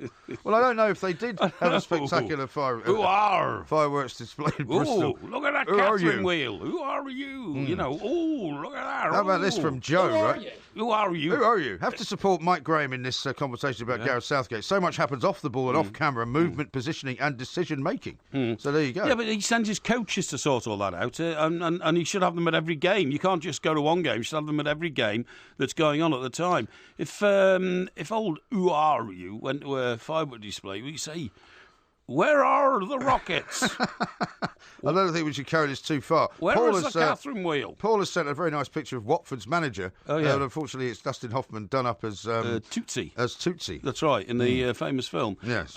He does. You're absolutely right. He looks like Dustin Hoffman. That's right, yeah, great. Have you ever seen The Graduate? Of course I've seen it. I haven't. You've never seen The Graduate? No. Well, that doesn't surprise me. You haven't seen most great films. Well, I just don't like the plot of The Graduate. It sounds rather insidious to me. Insidious? Yeah. What do you mean by that? Well, do you mean insidious? Insidious, that's exactly what I mean. Yeah, but I've got a cold, so I can't pronounce it properly. You can't pronounce anything when you haven't got a cold. No, hey, watch it. You know, this idea of, middle-aged woman. I mean, she must have been the first cougar on record, mustn't she? Probably. Anne Bancroft. Yeah? Yeah? Yeah, probably. Playing Mrs. Robinson. Mrs. Robinson. I have to say, I did like the song that Simon and Garfunkel wrote all right. about it. Well, don't sing it, whatever you do. No, I won't sing it, no. Because anyway, why are you bringing it up? Anyway, listen, tell you what I want to talk to you about, right? Yeah, go on. Did you know that if you change your diet, absolutely revolutionary style-wise, from now on, for 2017, you'd lose about 4 stone. But do you know what you'd have to do? Stop drinking, probably. You would have to stop drinking, have to stop smoking. I mean, but every diet that you have yes. Has normally a calorie sort of, a calorie limit. Yes. So you can only take in so many calories per day. Yeah. And if you drink, there's no room for any food. No, that's true. What you'd have to do is, by the way, you'd have to go onto the juice altogether. Now, I've come across this ridiculous plan. There's some guy called Jason Vale. Oh, yeah. Apparently, he's quite well known now as a man who, has alternative sort of diets and that kind of stuff. Oh, yeah. But what you do is you juice head, as you call him. Well, he would be a juice head because he says, let me see. He says, look at the 80% of people in this country between 40 and 60 are either drinking too much, overweight, or at risk of diabetes. Yeah. Didn't start overnight. You don't eat salads, then hit 40 and say, I'll start eating and drinking rubbish now. You eat rubbish all your life, and then you put yourself in danger of cancer and diabetes and all that. So what he does is he just drinks all these juices all the time, and he says does he make the juice or does he buy it? Hey? You mean he makes the juice or does he buy it? Let me see. Because you can make juice out of anything, can't you? Yeah, well, you see... when I say out of anything, but all sorts of fruits and vegetables. The thing is... I've seen the time, by the way. Yeah, let me just tell you, there's nothing worse than a reformed dope or a reformed sinner. Yeah. Because this guy, right, he says this. Smoker, reformed drinker. He says, I grew up on a Peckham council estate, that's in London. I think that's actually the scene of the Del Boy stuff. Only Fools and Horses, Only Peckham, Fools and Horses, yeah, that's right, yeah. He says, I lived in the squat, I left school at 15. Squat? Yeah, I was heavily addicted to alcohol at 15, got severe asthma when I was 8, had my first cigarette when I was 8, but then started taking up smoking full-time when I was 14. What, so he was smoking 6 years. when he was 8, I don't believe that. Yeah. I don't believe it. He says, I You quickly... think he's trying to make himself out to be harder than he is? I think he might be. I quickly developed a smoking habit that was severe, 40 a day. I ate nothing but junk food, and I mean junk food. I ended up being 15 and a half stone. I would say, what's wrong with that? But I'm only 5 foot, but I'm only 5'7" and a half, so that's huge. He said I was 5'7" and a half. Yeah, I was. Who says they're 5'7" and a half? I don't know. I'm 5'8" and 3/4. I was covered in psoriasis, and I drank 10 to 14 pints of lager every single day. He obviously had plenty of money. Yeah, I used to smoke a lot of marijuana and I took other drugs. I was in a really bad way, to say the least. I was never told by the medical profession the danger I was putting myself in. Well, he must be pretty thick. Well, then. he must be absolutely idiotic. But now he's, of course, found his version of God, Juiced, which is that he's managed to find enough gullible people to sell some ridiculous items to. Good luck to him. Well, you're absolutely right. Actually, stop now, though. People actually go to his juice shows to watch him drinking. Show? Yeah, to watch him drinking juice. Juice show? Yeah, he's hosting a free 21-day big January clean-up, encouraging people to follow a programme of juicing. Excuse me. This is Talk Sport. And here's to you, Mrs. Robinson. Jesus loves you more than you will know. Whoa, whoa, whoa. God bless you, please, Mrs. Robinson. Heaven holds a place for those who pray. Hey, hey, hey. Hey, hey, hey. This is Talk Sport. We are the two mics, and of course we'll be here all week from 10 till 1. Will be. And then we're here on Saturday as well. Yes. For the warm-up. Yes. Leicester just arriving, by the way, for their game, their 12:30 kick-off against Middlesbrough. Right. How about this one from James? He says, does Mike Parry know the poster of The Graduate features Linda Gray's legs and not Anne Bancroft's? Because if you remember the poster... That is fantastic, yeah. There was a poster of Linda's legs. And I do, yeah. Sort of in the background. Apparently they were Linda Gray's legs. Good God. And do you know what? She played Sue Ellen, didn't she, in Dallas? Yeah, and bizarrely. Yeah, somebody sent us a rather mischievous text this morning, didn't they, saying, how did Mike's sister get on over New Year? Yeah. And it includes a picture of Sue Ellen. Referring to her as Sue Ellen, yeah. Absolutely. How did she get on over the New Year period? Very well indeed. Good. The family had a great Christmas and New Year, thank you, and were in robust health when I look saw at them this. yesterday. Ray Stubbs disagrees with you. He says Olivier Giroud's goal was sensational. We are charting the best ever Premier League goals on TalkSport 2 from 1 o'clock with Tony Cascarino. Sensational! He says all opinions welcome. That's a banned word this week. No, of course all opinions are welcome. Listen, I'll tell you something. Something's very interesting. Yeah, I mentioned the inauguration to you, right? You did. And that's coming up. When's that? Like 3 weeks or something? It's usually third week. It's usually third week. Third week, January, yeah. I went to one once, and it was -20 on the Capitol steps. I mean, it's a fantastic occasion. It is a very cold time of the year. Although I was talking to my sister yesterday in New York, yes. and apparently it's very mild at the moment. Is it? Yeah, okay. We might get cold snap, I don't know. But it's fantastic in DC on that day because, of course... all the roads are closed and everybody's having lunch parties and all that kind of stuff. It's brilliant. What I was going to say to you was... our good mate Piers Morgan. Yes. I would say our good mate. My good mate. Well, I've forgiven him for not inviting me to his 50th birthday party. And his wedding. What? And his wedding. You didn't get invited to that either, did you? Well, we weren't on the same continent when he got married, so don't worry about that. What are you talking about? Don't worry about it. You were on the same continent. It's not a problem. It's about 4 years ago. Don't even worry about it. Anyway, I'm listen. not worried about it. What I was going to say is, in one of the various columns he writes, he wrote about receiving a phone call from the president-elect 3 days after the election. Yeah. And, which one? Mr. Trump. Oh, Mr. Trump, yes, President-elect Trump, yeah. Well, I mean, he's mates with Trump, isn't he? Of course he is, yeah. Because he won the American Apprentice. That's right, yeah, that's right. And he called, President-elect Trump calls him the champ because of that very incident when he won that, yeah. But what is interesting, did you see this morning, and I think this is where the world technology is going to go back on itself now, the President-elect of America, Donald Trump, says he's going to be very, very wary about using computers and he's going to write everything down. In logs, on letters, and send people notes, because he believes now that science is so sophisticated. But how's he going to send people notes? You cannot have a hack-free computer. But how's he going to send people notes? Is he going to have somebody that stands next to him, sort of like dressed as a footman, who has a silver tray? No, but he writes a note, puts it in an envelope, and the footman runs across to the Department of the Interior and says, "The President's got a note for you." No. Well, how's that going to work? He can summon people to his office and talk to them face to face, or he can use a courier system like other people use. Okay? Yeah, Which but is what I'm not saying problem. is what if he wants to send what you and I would want to do, for example, to send an email to each other? Yes. What you're suggesting is he wants to then give a handwritten note in an envelope to some footman to run it down to the guy down the road. I don't know why you're mocking this, because what I'm trying to do is I'm not mocking it. I'm trying to get to the very essence of what we're talking about, and that is that Donald Trump, the president-elect, says that no computer is safe anymore in the world. He may say that. And he's absolutely right. Well, no computer is safe from hacking. Well, that's not right at all. Absolute rubbish. The point is you can't go backwards on it now because the systems that everybody has in place. Yeah. I mean, if you took email away from everybody, Yeah. how do you think the world would work? I should imagine 99% of the communications he indulges in will still be an email, but that 1%, which he regards as state security and all that, will not be. Well, certainly there are things you shouldn't put in emails. I mean, we all are very careful about, for example, not sending bank account numbers by email. Yeah, because that's just common sense. He says here, I know things about that other people don't know about the alleged Russian cyber attacks, okay? Yeah. And he said, I'll be talking about that later in the week. He says, hacking is a very hard thing to prove. And this was down at his place in Mar-a-Lago, by the way, in Florida on New Year's Eve. He said, so it could be somebody else. And I also know things that other people don't know, and so they cannot be sure of the situation. But then he went on to say... Known unknowns. Sorry? Known unknowns. Known unknowns. But he says... he says... if you have something really important, my view from now on is that you write it down or you have it delivered by courier. Yeah. Right? He's actually said that. But you can't keep doing that. He said the old-fashioned way, because I'll tell you what, no computer in the world is now safe from being hacking. I think that is a brilliant observation. Well, it may well be. I do honestly think it's a brilliant observation. No courier is safe from being hacked either. If you're that determined to get hold of a message that somebody's sending... Oh, you can do, kidnap the courier? You can do, or you can you can get your hands on the package. What, you've never had a piece of post go missing?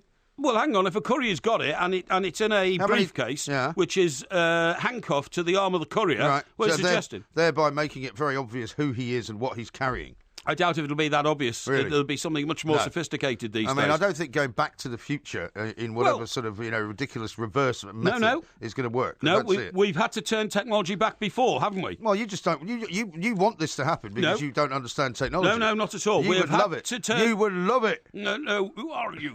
We've had to turn technology back before. We've had to. When? Well, we had to ban supersonic aircraft because we couldn't handle them. Well, we haven't banned them, just passenger aircraft. You can still fly around supersonic in a military jet if you want. Of course you can. I mean, he's not going to suddenly turn around F-111. He's not going to turn around to US Navy and say, I want you to get rid of all your supersonic jets and go back to biplanes. What I'm saying is, in certain areas of life, you reach the point where you actually have to go backwards. Now, for instance... Yeah, well, like Pep Guardiola, you mean? He's going backwards, isn't he, at the moment? Pep Guardiola is going backwards, isn't he? He's going backwards. Well, I'll tell you what I found interesting today. First time since 2002 that both Manchester teams have been out of the top four. Not only that, but what I also found interesting was a great piece of the Times in which they described Pep Guardiola being very calm in the press conference afterwards, but being spotted slightly further down inside the ground, actually having a real sort of set-to row with the director of football, who's that guy, of course, who's got the unpronounceable name. Taxi Maxi, yeah, you can call him that if you wish. Yeah. But apparently he was pacing around, yanking at his tie to loosen it. Now, you're a student of body language, right? Loosening the tie around his neck, waving his arms around, punching his fist into the palm of his hand, which is what you do quite a lot. Of that, He says it's described as being a picture of frustration. Do it now. And he was basically lamenting his players' ability to match Liverpool's aggressive approach. Well, it's he who should inject the attitude into his players to be able to match that attitude of the opposition. I think he's finding it a bit tough, isn't it? But he's also now saying, if we didn't win the Premier League, why would that necessarily be a bad season for Manchester City? So he's almost already mentally accepted that the Premier League title is beyond him. Well, you say that, but in another talk that he gave over the weekend, he did also say that in his first season at Barcelona, he was 12 points behind. It must have been Madrid, I suppose. It would have been. Yeah, well, that's the difference. And he won the title that season. Yeah. So what I'm saying is he has not written off the season as far as he's he may not have, but what I'm saying is he's conceding that it may not be possible for Manchester City to win the title. And to be fair... Well, most people don't think they will. No, and to be fair also, he's got now... I mean, when he was probably 12 points behind Real Madrid, he was probably second. Yeah. Right? Yeah. I shouldn't think he was third. Whereas now he's fourth. He's behind Arsenal, Spurs, Chelsea and Liverpool. Yes, that's true. You know, they're four much harder teams to beat than one Real Madrid. I still think, right, with my, deep knowledge of the Premiership over the years, the decades, that City are actually the only challenger to Chelsea for that title. I mean, I'm not putting Liverpool down. I think you're don't wrong start about that. ringing me up and say, I think you're wrong you're a about bit that. of blue. What I'm saying is Liverpool are a very, very exciting team. And Liverpool and Chelsea, for me, the only two teams that look as if they are, at the moment, winners, impregnable. They're going to win games. I think they have that attitude. Liverpool's energy and enthusiasm is, wonderful. It's very vibrant, and they are a good team to watch at the moment. But I think that for sheer class, and it's the old expression about, form is temporary, class is permanent. I think City and Chelsea are still the two outstanding teams in the Premier League, and I think it'll still be between those two. Paul Flanagan says this, great show, guys. Time to get juiced up, not on salad, though. Get juiced up, man. Tim says this, just driven past Guilford Cathedral, podcast didn't drop out to be replaced by a ghostly choir. Well, that happened to me a long Strangely time. enough. Happened to me, and that's... I hate Guilford Cathedral because it's the most ugly cathedral in the world, not just in this country. It's a square box on a hill. It's awful. It doesn't look that great, actually. But Washington Cathedral looks a bit like that, doesn't it? When you see it up on the top of the hill. Well, it's up on the top of the hill overlooking DC. Oh, that's right, yeah. But it doesn't look dissimilar to Guilford it doesn't. Cathedral. No, it doesn't really. It's nicer inside. A Welsh Rambo. Could be the same architect, of course, because an awful lot of people like Lutyens who made their name in this country, then went to America. Dutch, wasn't he? Lutyens, but he built a lot of stuff in this country. He did. Including By Hampton the way, Court Palace. What's going on with old Koeman's obsession with the Dutch? I mean, I know he's Dutch himself, but I mean, why does he only want to sign Dutch players? Maybe he saw a mouse on the stairs. Where'd you see the mouse? I saw the mouse on the Steve stairs. McLaren. There on the stairs. Yeah. What accent is he talking in this week? Who? McLaren. I don't know. It changes every week. I don't know.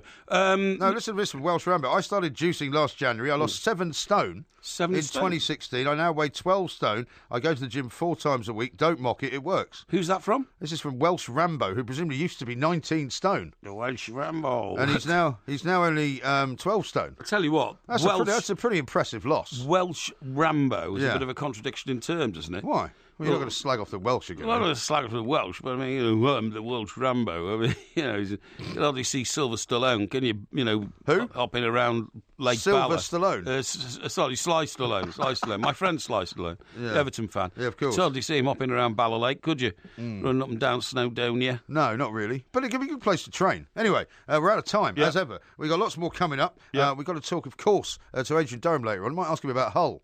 Because he loves Hull, doesn't he? Yes, he does. This is Talk Sport. Leicester coming off a bit of a win. It's quite an important game for both of them, really. Because, very important. Whoever gets the 3 points, if any of them do, that will catapult them quite much further away from the old the bottom scenario, which is pretty horrible. Catapult, I like that. Good word. Yeah, it is a good word. Yeah, mind you, if you're a Hull fan at the moment, life is not looking too good. I mean, the best they've done recently is get a point off Everton, right? Yeah, and yet, a lot of these commentators that you listen to over the weekend, they say, "Oh no, Hull are all right. They'll get clear. They're a good team." Yeah, I'm not sure they are. I mean, they've got a couple of good individual players, but whether Mike Phelan can actually transfer his outstanding knowledge and ability as a coach into management is yet to be proven. Yeah, well, we shall see. We've got Chris, actually, who's a Hull fan on. Excellent. He's going to go to the West Brom game today. But he also wants to stick up for Hull and tell us what a great place it is. Chris, good morning to you. Happy New Year.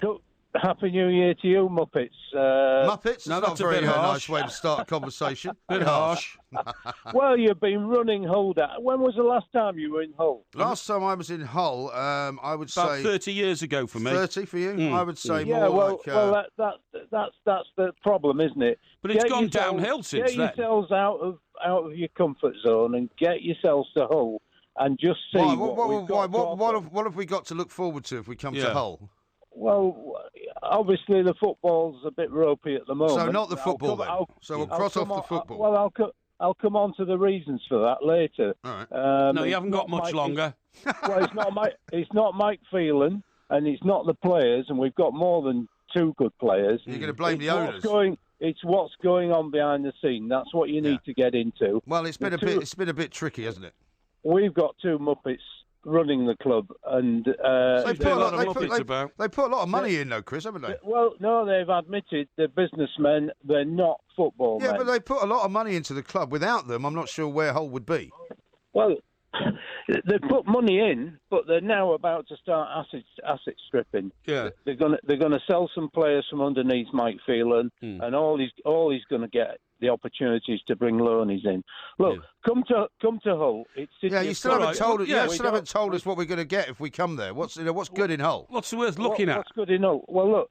You guys are charging for your museums in London. Every museum in Hull is free. Incorrect. Well, London museums are also free. Quite a few of them. No, they're free in London. Well, what good museums have you got in Hull then? You've got a museum of old fishing boats. We've got a brilliant maritime museum. That's what I meant. We've got Wilberforce's museum. William Wilberforce? William Wilberforce. The man who scrapped slavery.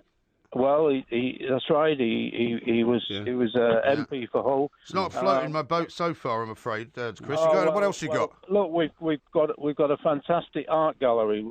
You know, the Turner Prize is going to be there this year. The Turner Prize is absolutely awful. I mean, you're welcome to the Turner Prize. You can keep it there for the rest of the time if you like.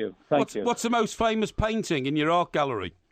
Good question. Yeah, exactly. He's not exactly a Rubens there, is there, or a Van Gogh? Chris. No, there are some good ones. Good ones. Yeah. Listen, Chris, I very much admire your tenacity at trying to prove that Hull is a great place, but you're failing miserably. Can you not come up with something that we have to see? Come to the KCOM Stadium and watch some good football. What's the best boozer? What's the best boozer?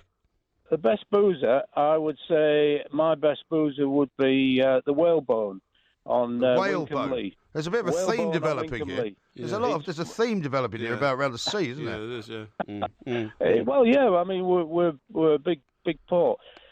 Look, we've got. What about the Humber? Do you ever go over the Humber Bridge? The Humber Bridge does go somewhere. But when I went to Hull a few years ago, everyone said to me, nobody uses the bridge because it's too expensive, and the Hull residents would rather go round. It's £1.50 each way now. They've halved the cost. That's pretty good. Yeah, but where do you go when you go to Grimsby? Yeah. Well, no. We don't turn left to Grimsby, and it's good to see them back in the Football League. And maybe as we go down the leagues, we might meet them as they come up. But anyway. Well, that's a possibility. You never know. If our owners start asset stripping, then there's only one way we're going. What would you rather have? Stay in the Premier League with the current owners, or go down into the Championship with new owners? Yeah, go down with new owners. Really? Definitely. Yeah. That's defeatist talk. That is, honestly, Chris. Defeatist talk. Is everybody in Hull a defeatist like you? No. They've lost. Stand up for your principles, man. Stop interrupting Look how many supporters they've lost. They've killed it. They've not given us any concessions. There's no concessions for kids. I mean, what club stops bringing in kids? It's our next generation of supporters. It's an absolutely stupid membership scheme. How many Man United fans have you got in Hull? How many Man United? There must be loads there. Leeds United, you mean? Oh, Leeds United. There's a lot of Leeds United fans. I bet you there's loads of Man United fans. Leeds are coming up, aren't they? Leeds could be coming up. Yeah. Well, we might be passing them in the night. Yeah. I agree. Yeah. I agree. No, the football needs another injection of money. Yeah, they saved us from going through the floorboards, but since then they've had this trying to change the name of the club. They've changed the badge of the club without consulting when they said they would consult.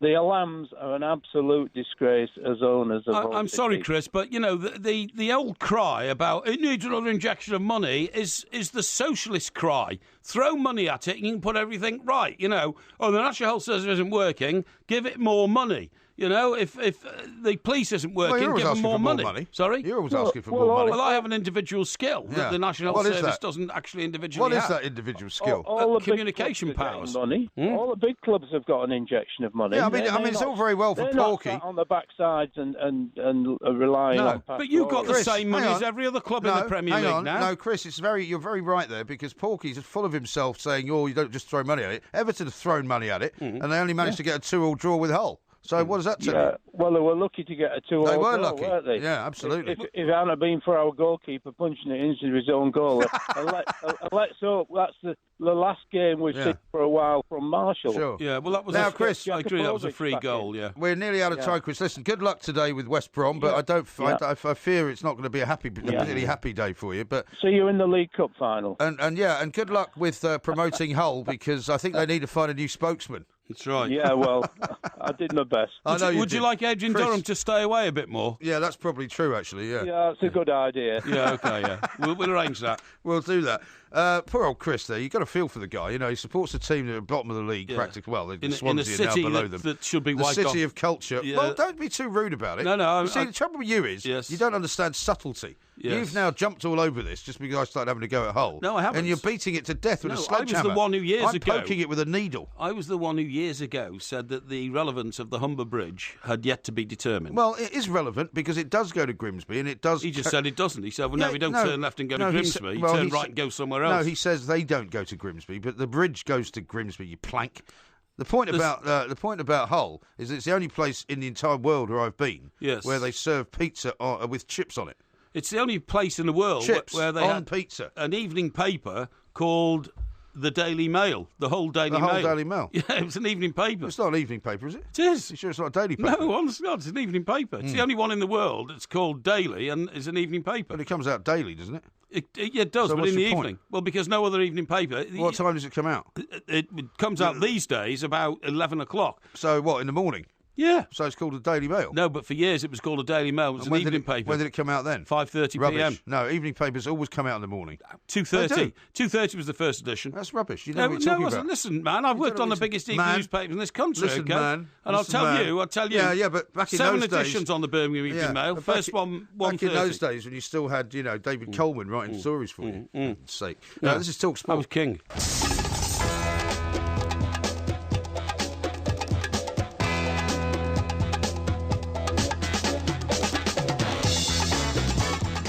Good afternoon, I'm Mike Graham, he's Mike Parry. You're listening to the Two Mikes on Talk Sport. Coming up in this hour, we will start the Premier League sort of next phase. Because, the weekend's only just finished. Yes. But, in fact, another week has started Certainly already. Has. Some players have played for the same 2 games in 2 days, that kind of thing. Well, old Big Sam was highly critical, wasn't he, of the fixture list, saying that you should sack the guy who puts these fixture lists together. I was always under the impression it was done by a computer, but we'll talk a bit about that. We'll also talk about Swansea as well, who are on the brink of appointing Paul Clement as their new manager. We'll find out whether Porky thinks he's any good. And we might talk a bit more about Hull as well, because Adrian Durham, who loves Hull, is coming up a little bit later on with Match Day Live. 08717 22 3344. Bit of heroes and villains to come as well. You're listening to the Two Mikes with me, Mike Graham, and Mike Parry on Talk Sport.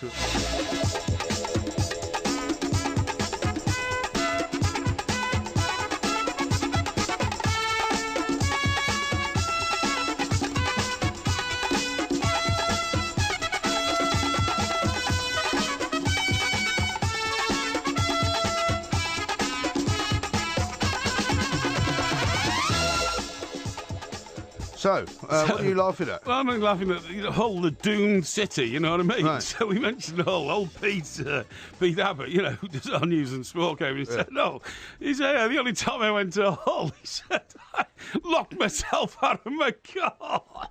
And it took the AA or somebody 5 hours to arrive. Why did it take... See, I'm concerned about this, because this week I'm going to try and embark once again on getting my car sorted out, right? The one that's in the underground car park, that's right, which has gone completely flat. The battery's nowhere, that's right? You can't get in and I can't get into the car. Yeah.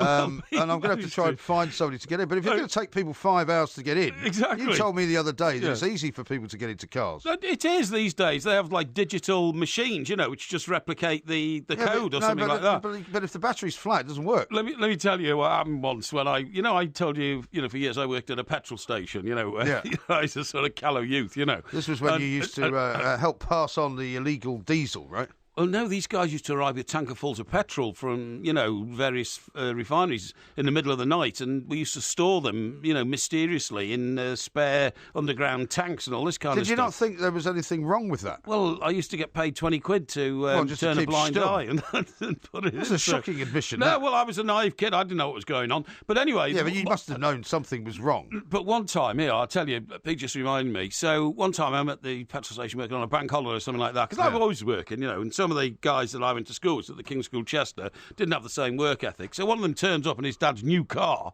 and he managed to do exactly what Pete's just said. I don't know how you could do it in those days, but you could.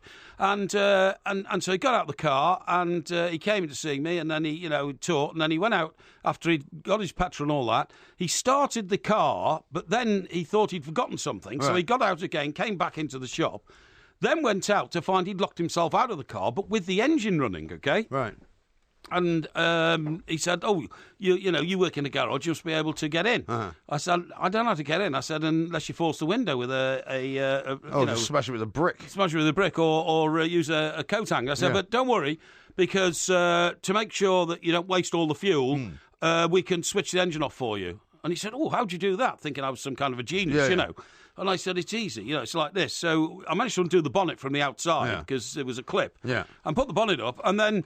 In those days, I don't know what an engine looks like now, because in my car you can't see the engine. No, it's all covered, isn't it? Yeah, a piece of black It plastic. doesn't look that different, but you take the plastic off. Yeah, that's right, yeah. So I said, "Here, I'll just do it like this." So pretending that I knew what I was doing and not wanting to look idiotic, I started pulling the leads off the spark plugs, right? The problem was, each time I did it, I got an electric shock. But I didn't want to wince in case they thought I was an idiot, So you were wearing gloves? No. So I wasn't your bare wearing gloves. hands? Yeah, my bare hands, yeah. So you ruined this guy's spark plugs, presumably. No, it was worse than that. It's much worse than that. Yeah. So I took the first one off, but it was like being in an electric chair. But I thought, well, I can't stop now. now. Probably not quite as bad as that. Exactly, yeah. So I took the second one off, and then the engine started slowing down. I thought, this is genius level. Yeah, this is going to work. Took the third one off, gritting my teeth and bearing the. How many do you have? Four, fortunately. It wasn't a V6 as it was. It was 6, So I took the fourth one off, and the engine stopped. Right, it was brilliant. So this guy, he wasn't watching you, this guy, was he? Yeah, he was, yeah, Did you not gather that you didn't know what you were doing? Well, you see, the thing is, we then had two problems. Yeah. One was that the car was now completely immobile and was stuck right in the middle of the forecourt, so no other motors could get to the other pumps. It was manual, I presume. You could push it, right? No, you couldn't. Why not? Because the engine was turned on, right. So it was actually, the engine was in motion. You couldn't push it. Well, you couldn't put the gear stick into neutral. Well, you couldn't get in the car. This is the point. He was locked out. You see what I mean? Anyway, I was then thinking, well, that's a brilliant job. I've cut off the supply of power to the engine. In fact, I hadn't. In fact, everything was working, but it wasn't going anywhere. Right. And the engine was completely destroyed within about 90 minutes. I'm not joking. A mechanic told me later, he said, "You've destroyed the engine." I said, "What do you mean?" He said, "Well, all the electrical impulses now have got nowhere to go, and they're spinning around, wrecking all the systems and all that, and rewiring, you've wrecked the engine." And so when eventually the car, got let into and a mechanic came, the mechanic couldn't start the car because the engine had been ruined. Did he not sort of seek to find you and ruin you? I denied all knowledge of it. I said it wasn't me. Yeah. I said. So you just lied your way out. I said to I tried to help you, and now you're turning against me, all that kind of stuff. Yeah. So he had to go home and tell his dad. So you played the victim card. Yeah, I played the victim card. See, that's what you love to do. So he had to go home and tell his dad it was his idea, and I'd kindly done it for him. You know what I mean? All that kind of stuff. I suffered all the electric shock. But it's a terrible thing if you're messing around with cars, you don't know what you're doing. Yes. And I'd be very careful if I were you about what you're doing with this old jalop of yours. Yes. Well, I'm going to be careful. Trying to remobilise. Well, I just want to get it started so I can flog it to somebody, Yeah. Now, there's a bloke called Original Lambretta Man who's been having a row with me and several other people about Hull all morning, right? And he was having a go at me earlier because I said, what a waste of taxpayers' money making Hull the city of culture is. Yes. And he goes, maybe you should check how it was funded before posting inaccurate nonsense. So I asked him how it was funded. Yeah. He said Hull City Council contributed, in his words, just 3.6 million quid. Right. So Hull City Council... 3.6 million pounds of ratepayers' money. It's so overloaded with money that they can spare nearly 4 million quid Unbelievable. Of council taxpayers' money to make to bring the Turner Prize and an arts festival to the city of Hull for an entire year. And Isn't that great? This is no weekend when we've read that our council tax bills could be going up by 16%. Yeah. 16%, right? Yeah. And do you know that the vast majority now of your council tax bill, or should I say that without actually looking at the facts, a big part of your council tax bill... it's for a very long time. The largest portion... Pays listen, I can tell you for sure. I know. 75% pays the pensions. Pays the pensions and the wages of the people that work for the council. I don't think it's 75%, but it's a huge percentage of your council tax bill pays the pensions. Yeah. Not worried about paying the bills for those who are actually doing a job, but for those who never did much of a job in the first place and were pushing bits of paper around, now get a pension at the age of 60 or something like that is a damn disgrace. Exactly right. Now, Dave says this about the guy we had on earlier on. He said, I'm surprised the whole tourism board haven't pulled that guy off like the MP with Julie Hartley-Brewer the other week. Remember that MP who refused to answer any questions about what she was planning to do? That's right. He wasn't a very good advert for Hull, was he? He certainly wasn't. No, but he was very good-natured about it, though. So we like that. We like somebody with a bit of a sense of humour instead of all these people taking offence about the fact that, why do you mean Hull's a dump? Yeah, exactly. Most people seem to agree that it's not a beautiful place. Yeah. And good luck having the city of culture. Yes. But it didn't do any good really for Liverpool. Didn't do any good. It did. It did a lot of good for Liverpool. It didn't do any good for I'm telling you, it did. No, it didn't. It did. Rubbish. It did. Well, there's no point in just standing there saying it did, okay, like how talking many, to a child. Excuse me. I want to talk about How many Swansea. cities in the world have an academy which was dedicated by Paul McCartney? An academy of what? Music. Well, when did that happen? That happened in Liverpool's Year of Culture. Really? Yeah. Well, why didn't he do it before that? Because he was... don't need... I mean, they've already got culture. They've got the Beatles, Answer the question. How many other cities in the world have got an Academy of Music which was a dedication by Paul McCartney? Because Paul McCartney's from Liverpool. That's right. So why wouldn't he have done that anyway? Yeah, but that makes Why do you need to raise hundreds of millions of pounds worth of taxpayers' money to pay for it? In itself, that makes Liverpool one of the most cultured cities in the world. Yes, but that's the not my birthplace point. of Lennon and see, McCartney. Unfortunately, you're not able to see the wood for the trees. What I'm saying to you is that Liverpool has already got a rich culture. It's already got the Beatles. It's already got the Docks. It's already got all of its history. It's already got its football teams, right? You don't need to make it into a city of culture. Yeah. It already is one. Yeah. And so this whole thing, which is a European directive, what you're doing is by you're the way. celebrating its culture. You're not developing a new culture. So you're in favour of Liverpool being a city of culture? Very much so. And taxpayers paying for that? If necessary. That's what they did. If necessary, But because you're not in favour it brings of its Hull. own rewards. But you're not in favour of Hull? Well, I don't think Hull's got any culture, you see, Well, to be able to say it's to the the same world, principle. this is the culture of Hull. Yeah, What but is the see- culture of Hull? We've had a Hull guy on, we've had a Hullonian on, who wasn't able to explain to us what the culture of Hull was. Well, we didn't ask him that.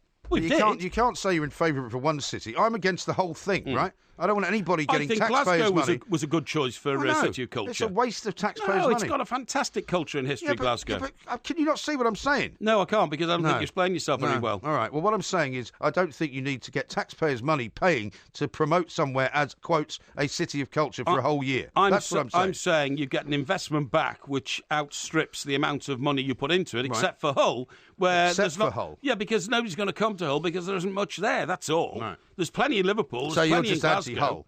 I'm not anti-Hull, You're incapable of seeing the point. Never mind. No. This is Talk Sport. No.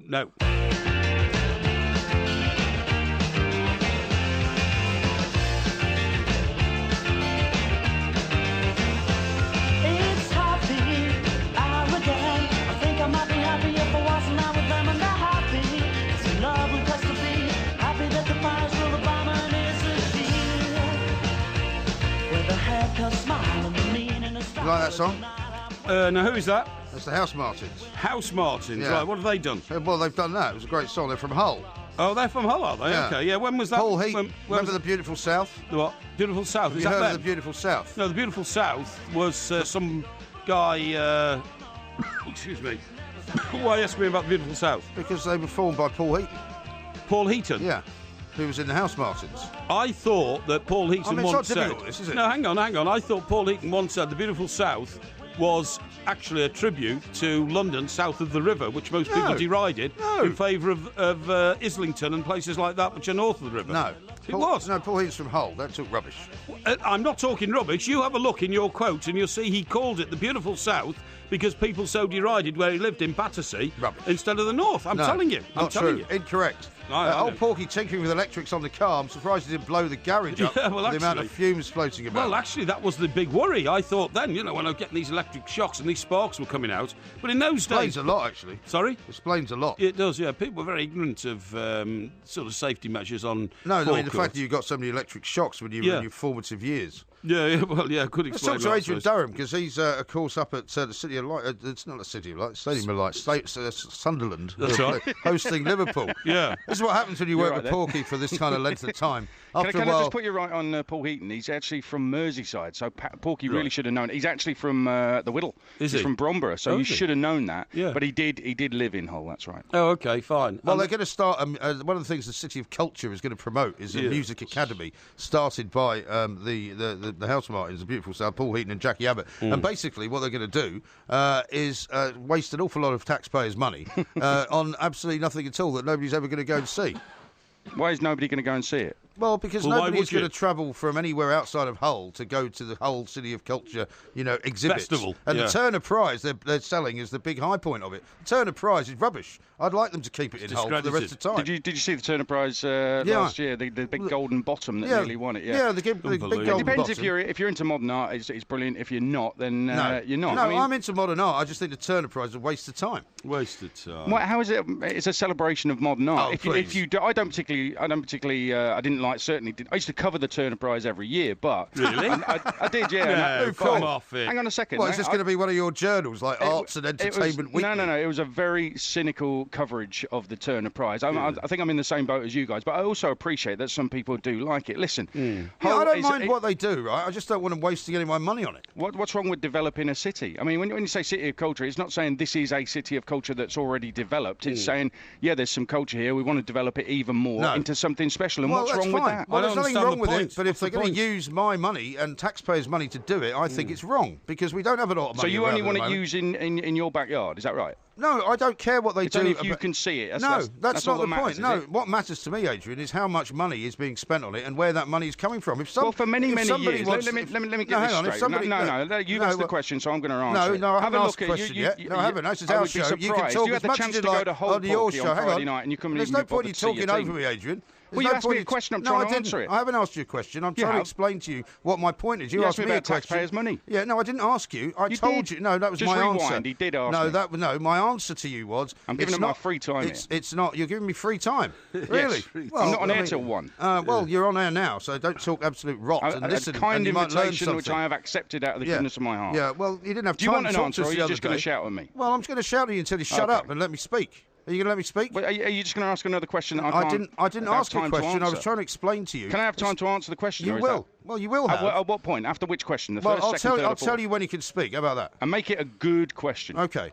My first question to you is this: when you said to me, "Is it just because you want things in your backyard only?" My answer to that was no. I don't mind people promoting parts of Britain or parts of the rest of the world. I just don't want taxpayers' money to pay for it. I don't see what's wrong with that. There, you can answer that. Right, how on earth is it going to be paid for? I don't really understand that. You have to invest in certain places for them to bring in income. Have you studied the figures of what they're projecting the income might be, the boost to the economy? What are they saying it will be? Which then, well, if you think about the tax implications of that, think about that. Well, you do some bloody research. I'm not here to do. I'm not your I personal. thought you just researcher. said you had it. I thought you said you had that figure. No, Well, I said if you had studied, which you clearly haven't. Well, have you? Have you studied embarked it? on a subject you haven't even studied. Not true. Yeah, no, What it's you've done is let me just spell this out. Let me just tell you something. Let me just tell you something about Derry, which was a city of culture a few years ago. Right? They were promised. Someone's been on Wikipedia. They were promising that they would get lots and lots and lots of jobs being brought in. They would get lots of business brought in. None of that happened. It's a bit like the Olympics, right? Everybody says it's going to be great. Everybody says you're going to get loads and loads of investment. It never happens. It won't happen in Hull. I'm not saying it will happen, but there are projections there. And what is wrong with developing the culture of a city? Listen, if you look at Hull, a lot of people criticise it when they've been there for a football match or a rugby match and haven't really spent any time there. I lived there for 4 years in what's fact. great about it? Hang on a sec. Well, just let me finish. Lived there for 4 years and I've just spent a year there, virtually living there for a year, writing the book of a rugby player who played for both the Hull Maybe clubs that's there. why you turned out like you did. Possibly, yeah. Just very happy. There's nothing wrong with Happy? that. Hull is not I as didn't know you were cultural. The happy. guy who said earlier that it's London being cultural, London's noddy. Hull will make it look like noddy. Was that what he said? That's what he said. That's a load of rubbish. Hull course is it's not as rubbish. cultural as London. But listen, Hull is not as dead as you two insular, stuck in your ways, approaching old age stereotype cliches will make out. Well, I'll If tell you look what, at Liverpool, the people former of city Hull don't want you culture, back. That guy if who was you- on the phone from Hull said it'd be a better idea to keep you away from the place. Well, because he's a Hull Kingston Rovers fan and I support the other team. But if you look at Liverpool, a former city of culture, and Hull, you'll see that there is a very similar socio-geographical history of the two cities. Rubbish. Well, they're both on ports. So Oh, what? So I don't know because they're how you're both- denying oh, what? this. So because if they're you let me both on the finish- sea, you I think haven't they're the said same? they're the same. I haven't said Hull's as good as Liverpool. I've said there's a similar socio-geographical history. Socio-geographical history. Have you swallowed a dictionary? Neglected by London and central government, both cities. Rubbish. Centuries Absolute of rubbish. Liverpool has had more money from London central government than any city in the UK. Well, if you go back That's to the a 80s, fact. there was actually a cabinet meeting led by Margaret Thatcher which suggested that they cut off investment and any form Michael, of Heseltine financial went support there. Yeah, for but the city of that Liverpool. didn't happen. If you check your facts, There was a Adrian, a cabinet meeting about it. But it didn't happen, I didn't did say it? it happened. There was a cabinet meeting. So what does that tell you the thinking was at that time? Doesn't matter what the thinking was. The thinking was there was a neglect of Liverpool. You're not looking at facts. You're looking at conjecture. No, now. I'm giving you a you look at how much money. You look at how much you don't want an answer to. No, I don't want an answer if it's going to be wrong because we're misinforming the audience. Oh, it's not your answer, so it's wrong. Okay. No, it's wrong because you said that they had a cabinet meeting about it. You're incapable of arguing, Adrian. Which has led you to are them incapable. Look, if you want to argue to about something, you've got to use facts. Okay, you can Because check any number of facts. You can check right now.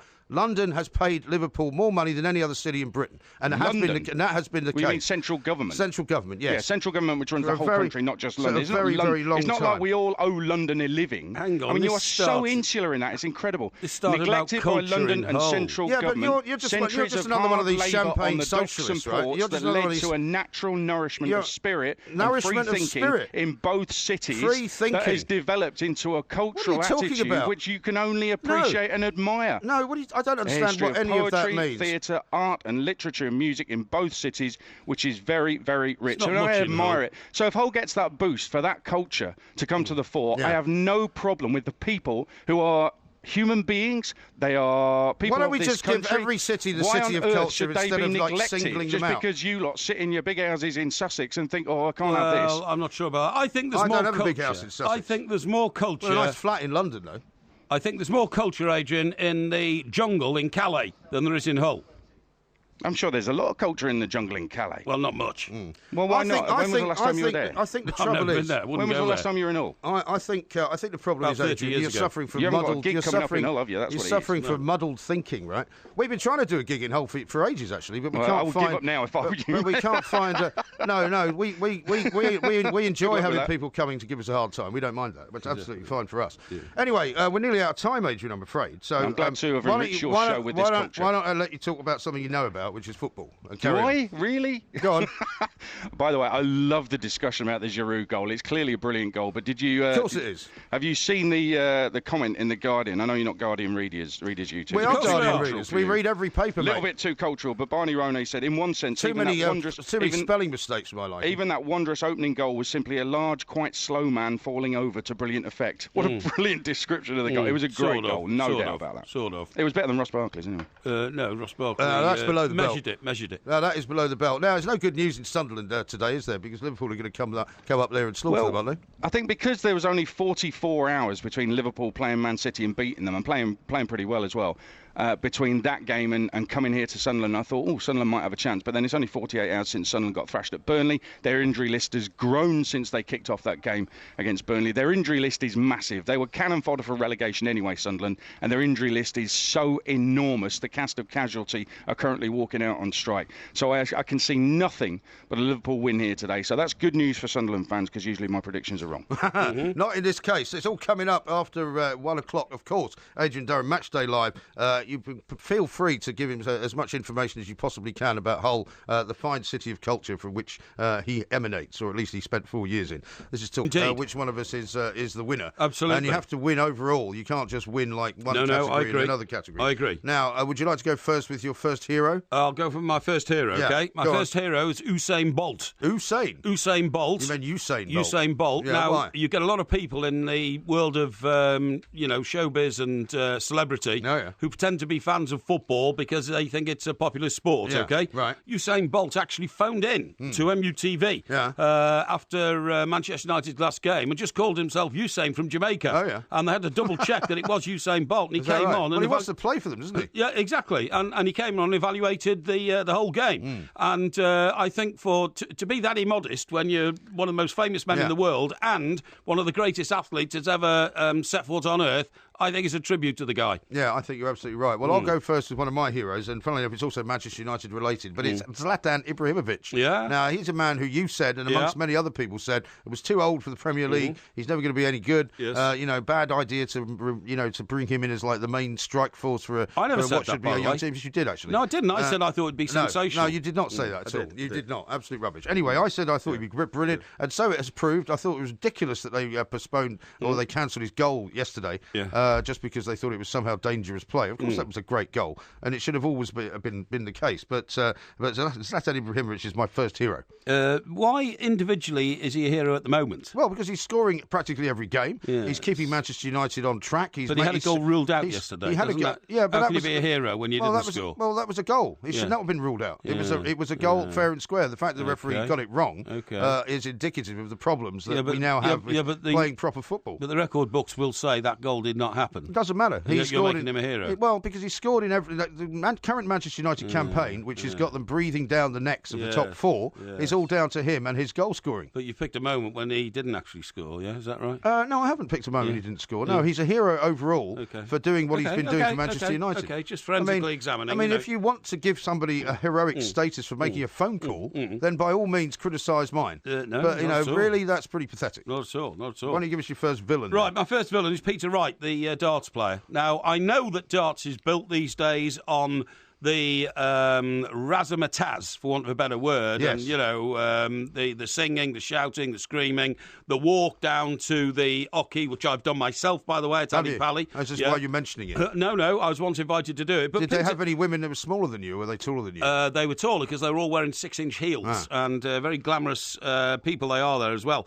But Peter Wright's now become a ridiculous figure. I mean, it's all very well to have, a very strange sort of punk hairstyle when he first came on. But now he's got a multicoloured punk hairstyle. He wears pyjamas instead of trousers. He has tattoos all over his face. And to be honest, if I was one of the guys organising it, I'd ask him now to ease up a little bit on the eccentricity. Yes. Because I do honestly think it's turning the sport into disrepute, and it's mocks it. Turning it to wrestling. It mocks it, and I wish he wouldn't do it. Yeah, okay. Okay. Well, my first villain is Robbie Williams. We talked about this a little bit earlier on. Yep. Not only did he do a terrible job of sort of singing, because his voice is obviously not quite what it was, not only was it a very bizarre thing when he had to walk out of the indoor arena that he was in to then be interviewed by somebody outside and then go back in. But finally, the final sort of ignominy was washing his hands after meeting the great unwashed, as you called it. It was called the great unwashed. Using that alcohol cleanser to clean his hands. It's lick his hands. Just a very weird thing to do. I've got nothing against Robbie Williams, but I'm putting him down as a villain of the New Year period. Okay, all right, fine. Well, I'll tell you who my second winner is. Go on. The Duke of Edinburgh. The Duke of Edinburgh. Without a shadow of a doubt. I mean, the Queen is the monarch. She's 90 years of age. Not everybody's royalist. But she had to miss 2 events over Christmas and New Year, and that was the 2 church services, because she's got a heavy cold. However, the Duke of Edinburgh, who's 95 and has stood at her side throughout her 60-year reign, did go to both the services at 95 years of age. And yesterday, in fact, the day before yesterday, it was yesterday, wasn't it, New Year's Day, walked to the church in the rain. This guy's 95 years of age. No matter what you think of him, he actually flew the flag on a day when the monarch couldn't. Yeah, so and he was said to be quite chipper form. Quite chipper and laughing and joking with the crowds who turned up. To me, he's a winner. Yeah, okay. Well, my second loser, or not loser, I should say, you're confusing me now by saying winner. It's supposed to be heroes and villains. Yeah, heroes and villains, He was my second hero. My second villain is Ronda Rousey. You know who Ronda Rousey is? No. She's the UFC fighter. Who was beaten surprisingly a few months back, and she decided that she would have a comeback fight for which she was paid $3 million, right? $3 million? Where was this? It took place in Manila, I believe. Manila? Yeah. Crikey. And she was paid $3 million for this comeback fight. And guess how long she lasted in the octagon? Let me know. 48 seconds. 48 seconds. I mean, it was absolutely unbelievable. She was beaten very, very well by Amanda Nunes, right? Yes. And loads of people had paid a lot of money to see it, pay-per-view and all of that. Yeah. And, I mean, to only be able to fight for 48 seconds, I mean, I know it's quite a brutal sport, but I think she has to go down as a villain of the weekend. I would have to start a bit remote, to be honest, particularly Manila. Right, my second loser mirrors your loser. Villain. Villain, sorry. Loser. Villain. We don't do winners and losers. My second villain mirrors your villain, except it's of the opposite sex, and it's Mariah Carey. Oh, yeah. Because Mariah Carey, because her performance, I'm afraid, at the annual New Year's ceremony in Times Square when the ball falls and all that kind of stuff in front of 1 million people live. Yeah. I didn't know you'd get 1 million people on Manhattan without it sinking. Well, they close off the entire east side and all the way down and up the upper west side as well. Yeah, absolutely. And I'm afraid she flunked it. She did flunk She did flunk it, and when you consider she's the highest paid singing star in the world, you expect that they will get it right. I will give her the benefit of doubt that there was some technical problems, but in that sort of situation, you have to prove you're the best by getting over them. Okay. She's my second villain. I'm going to give you my second hero, right, and that is Sir Andy Murray. A rise Sir Andy Murray, a guy who's done a fantastic career in tennis and has had a fantastic year as well, getting himself to number one. You know, he's going to work very, very hard. He's also been meek enough to say that he doesn't want to be known as Sir Andy Murray. I know that you think that he shouldn't have been given a knighthood because it's obviously too early. He's still playing tennis. But I just think it's great that we finally got somebody who is actually not just a great sportsman, but somebody, or sportswoman, but somebody who's right at the top of their game, right at the top of the industry in which they are in, who's going to work very hard to stay there, and who's been finally recognised for what he is. Yes, can't argue with that one. My only concern was that, you know, people will start taking the mickey out of him when he's on court now and he's Sir Andy Murray. Yeah, I don't think that's going to happen. What we're going to have to do now is ask for the judgments to be taken under consideration. And who's the judge? It's going to be Izzy behind the glass. OK, well, I hope the girl's in, proper thinking form. Yeah, well, she's a lady. She's a lady. The lady's in proper thinking form. You're not being too sexist about this. I'm not being sexist about it at all. You've just already told us her name was Izzy, you know? Yeah. So that's a lady's name. Why refer to her as a girl or a lady or anything? Well, I mean, I'm sorry. That's just gender identification. Why be so gender specific? I'm not gender specific, but I mean, what do you expect me to refer to Izzy as? Izzy. The person. By the way, her name. You know that another university has banned the use of he or she in really? In nominations for new pupils. He or she? He or she. What are you supposed to say? I don't know. I think they've invented a new word, but you can't use he or she. Oh, really? Anyway, that's another story. Yeah, we'll talk about that in a little while. Indeed. The show's nearly over, by the way. Okay. And, of course, we've got Middlesbrough and Leicester underway. We'll let you know how that's all going as well. Yes. This is Talk Sport. Yes. Now, I'm terribly sorry to inform you, Mr. Parry, that once again you have lost yet another episode of Heroes and Villains. Izzy has made her judgment and judged mine to be better. Not so much because mine was so brilliant, but because yours was so awful. The idea that you think somebody's a hero for making a phone call, as she explained. And what have you promised Izzy in return for this treachery? Only you would think that there was some kind of conspiracy going on. The fact is, you're just not very clever. Bit of a slap-up lunch next week, is it? With Izzy and a few of her friends. No slap-up lunch, not required. No. What you mistake about my world and everybody else's world is that it's not full of people who are trying to pay other people off. Not full of people trying to cut corners. It's not full of people who are willing to do something slightly behind other people's backs in order to get where they want to go. Yeah. We deal up front. We deal in forward-thinking people. Funny you should say all that. There's a programme I can't miss coming up. When is it? I think it's later in January. If you want to be rich. If you want to be rich. It's what the programme's called. Well, who's making this programme? It's been made by some guy. It's How to Get Rich, OK? And it's a Channel 4 programme. And it tells you, you know, if you've got ambitions to, you know, be richer even amongst the super rich. So you'll be wanting to watch this then because you'd love to be a member of the super rich, wouldn't you? The guy who's the focus of it, right? Danny, now 37, left school in Croydon with no qualifications and was told by his teachers he wouldn't amount to much. 20 years later, he's sitting on £25 million with a fleet of colourful Lamborghinis at his disposal, one for every day of the week, not to mention a string of beautiful model girlfriends. How did he pull it off? Sounds dreadful. He started as a pop singer touring the Far East, but cleverly saved all his money from that and bought a hotel in London. Right. And from there, that 30-room hotel, the Pavilion, happened to be in Marylebone. He's expanded, made himself rich, and there's full of tales like that. I don't believe half these stories. I like winners. I love winners. It's a shame you're not one yourself. You're always losing Heroes and Villains, though. No, I don't think you've won one since about 8 months ago. Well, one thing I've never done is subvert myself to corruption. Subvert? And, really? I see shades of influence going on around here, in all corners of this studio and control room. You just can't accept that you're not clever enough to win them. That's the problem. Here's one from Carp. He says, Porky's a massive plank in 2016 and even bigger plank in 2017. That's very harsh, isn't it? A lot of people have been giving us judgment. A lot of people have been giving us plaudits for putting Adrian Durham in his place. Lots of other people giving him plaudits for putting us in our place. Well, no, but I didn't get into that shouting match. Why not?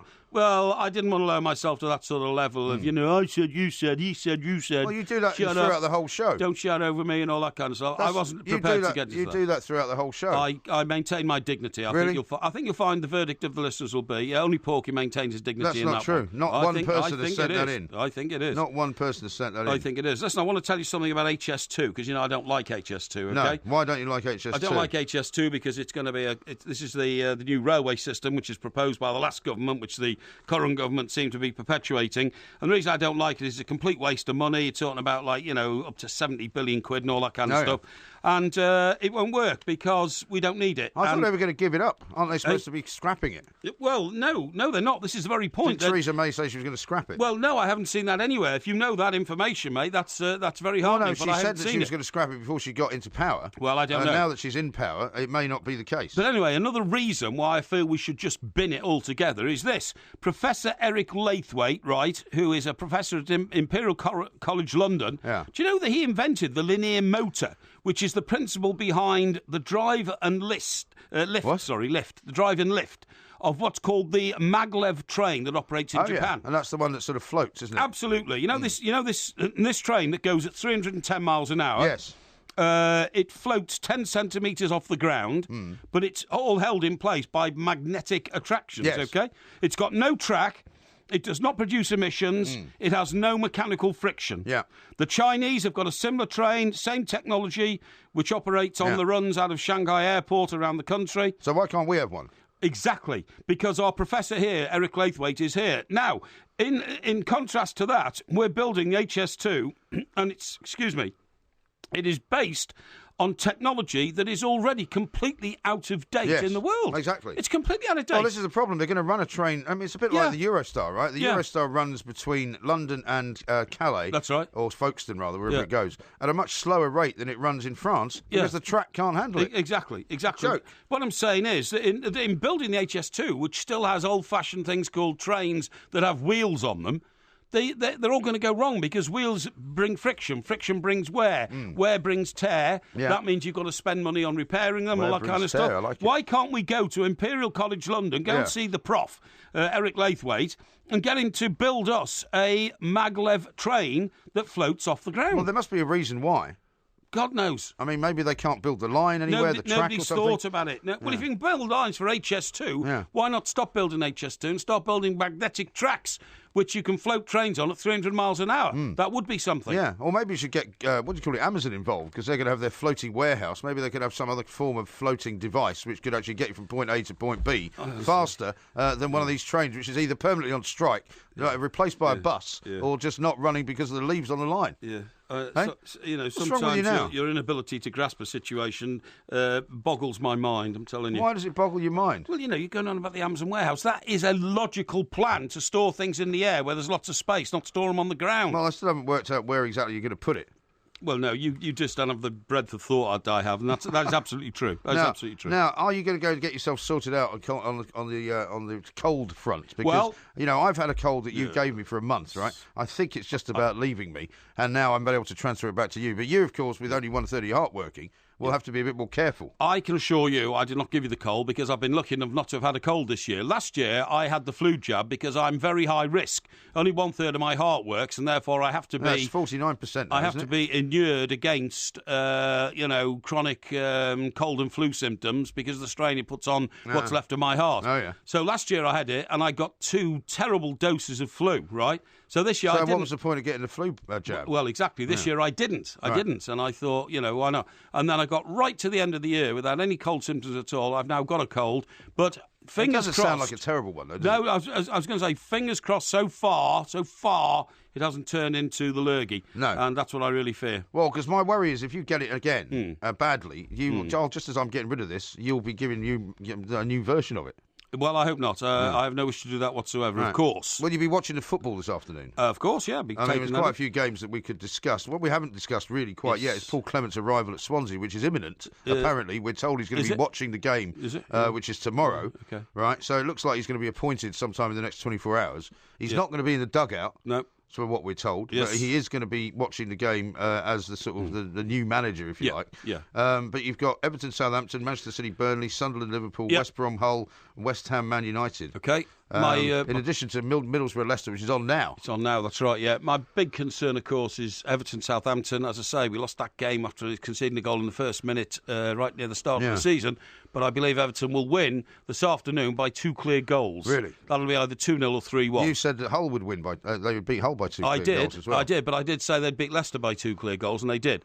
So I'm pretty confident. So you're batting at 50% at the moment. Excuse me. Because what's interesting at the moment, isn't it? The top 6 down to Manchester United, and then Everton, Look at the gap between them. 9 Well, there's points. 3 leagues, as Well, your I've been saying favourite that- person, Izzy, was pointing out to me this morning. Izzy's not my favourite person. Izzy Iscariot. She's a very fine woman. I now know her. She's a very fine woman and also a great producer. Was to pointing single out her to- out for abuse is nonsense. No, I'm not. I'm praising her. I'm saying she said there's a group of 6 at the top. Yeah. And Manchester Used to be United. a group of 4, really, didn't it? Yeah, and Manchester United. Then there's a few gaps, a few points gap, and then starts with Everton right down to. And where does that go down to? To 4 above the bottom.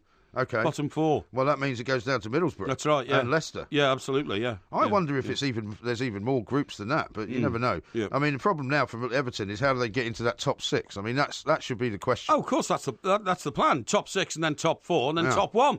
That's the way it's going to go. Well, how long is that going to take? Well, it could take 3 years. 3 years? Could take 3 years. You think Koeman will be given 3 years? Oh, absolutely. Of course he will. That's part of the plan. Honestly. I mean, no. Come on, let's face it.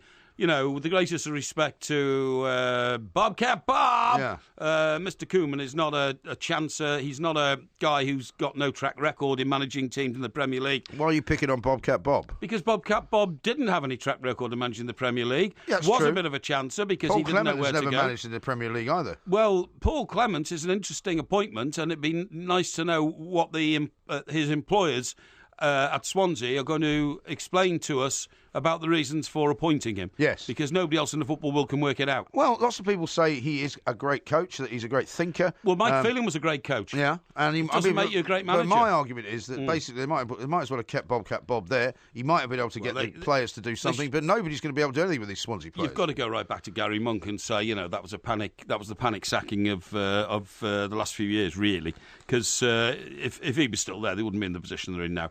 Right, now then, what I want to tell you is about what we're doing, okay?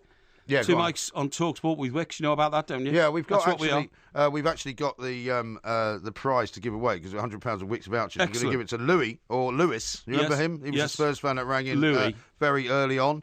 To say he emphasised that, 3 times his name was Louis. Lewis, yes. And he said that he thought you were right, and he thought that Olivier Giroud's goal was not, in fact, a classic. Yeah, it was not, in fact, any good. No, that's right, absolutely right. Okay, so that's gone to Louis, yeah? So that's gone to Louis. Yeah, so very he gets, good. He gets all of that. Yeah.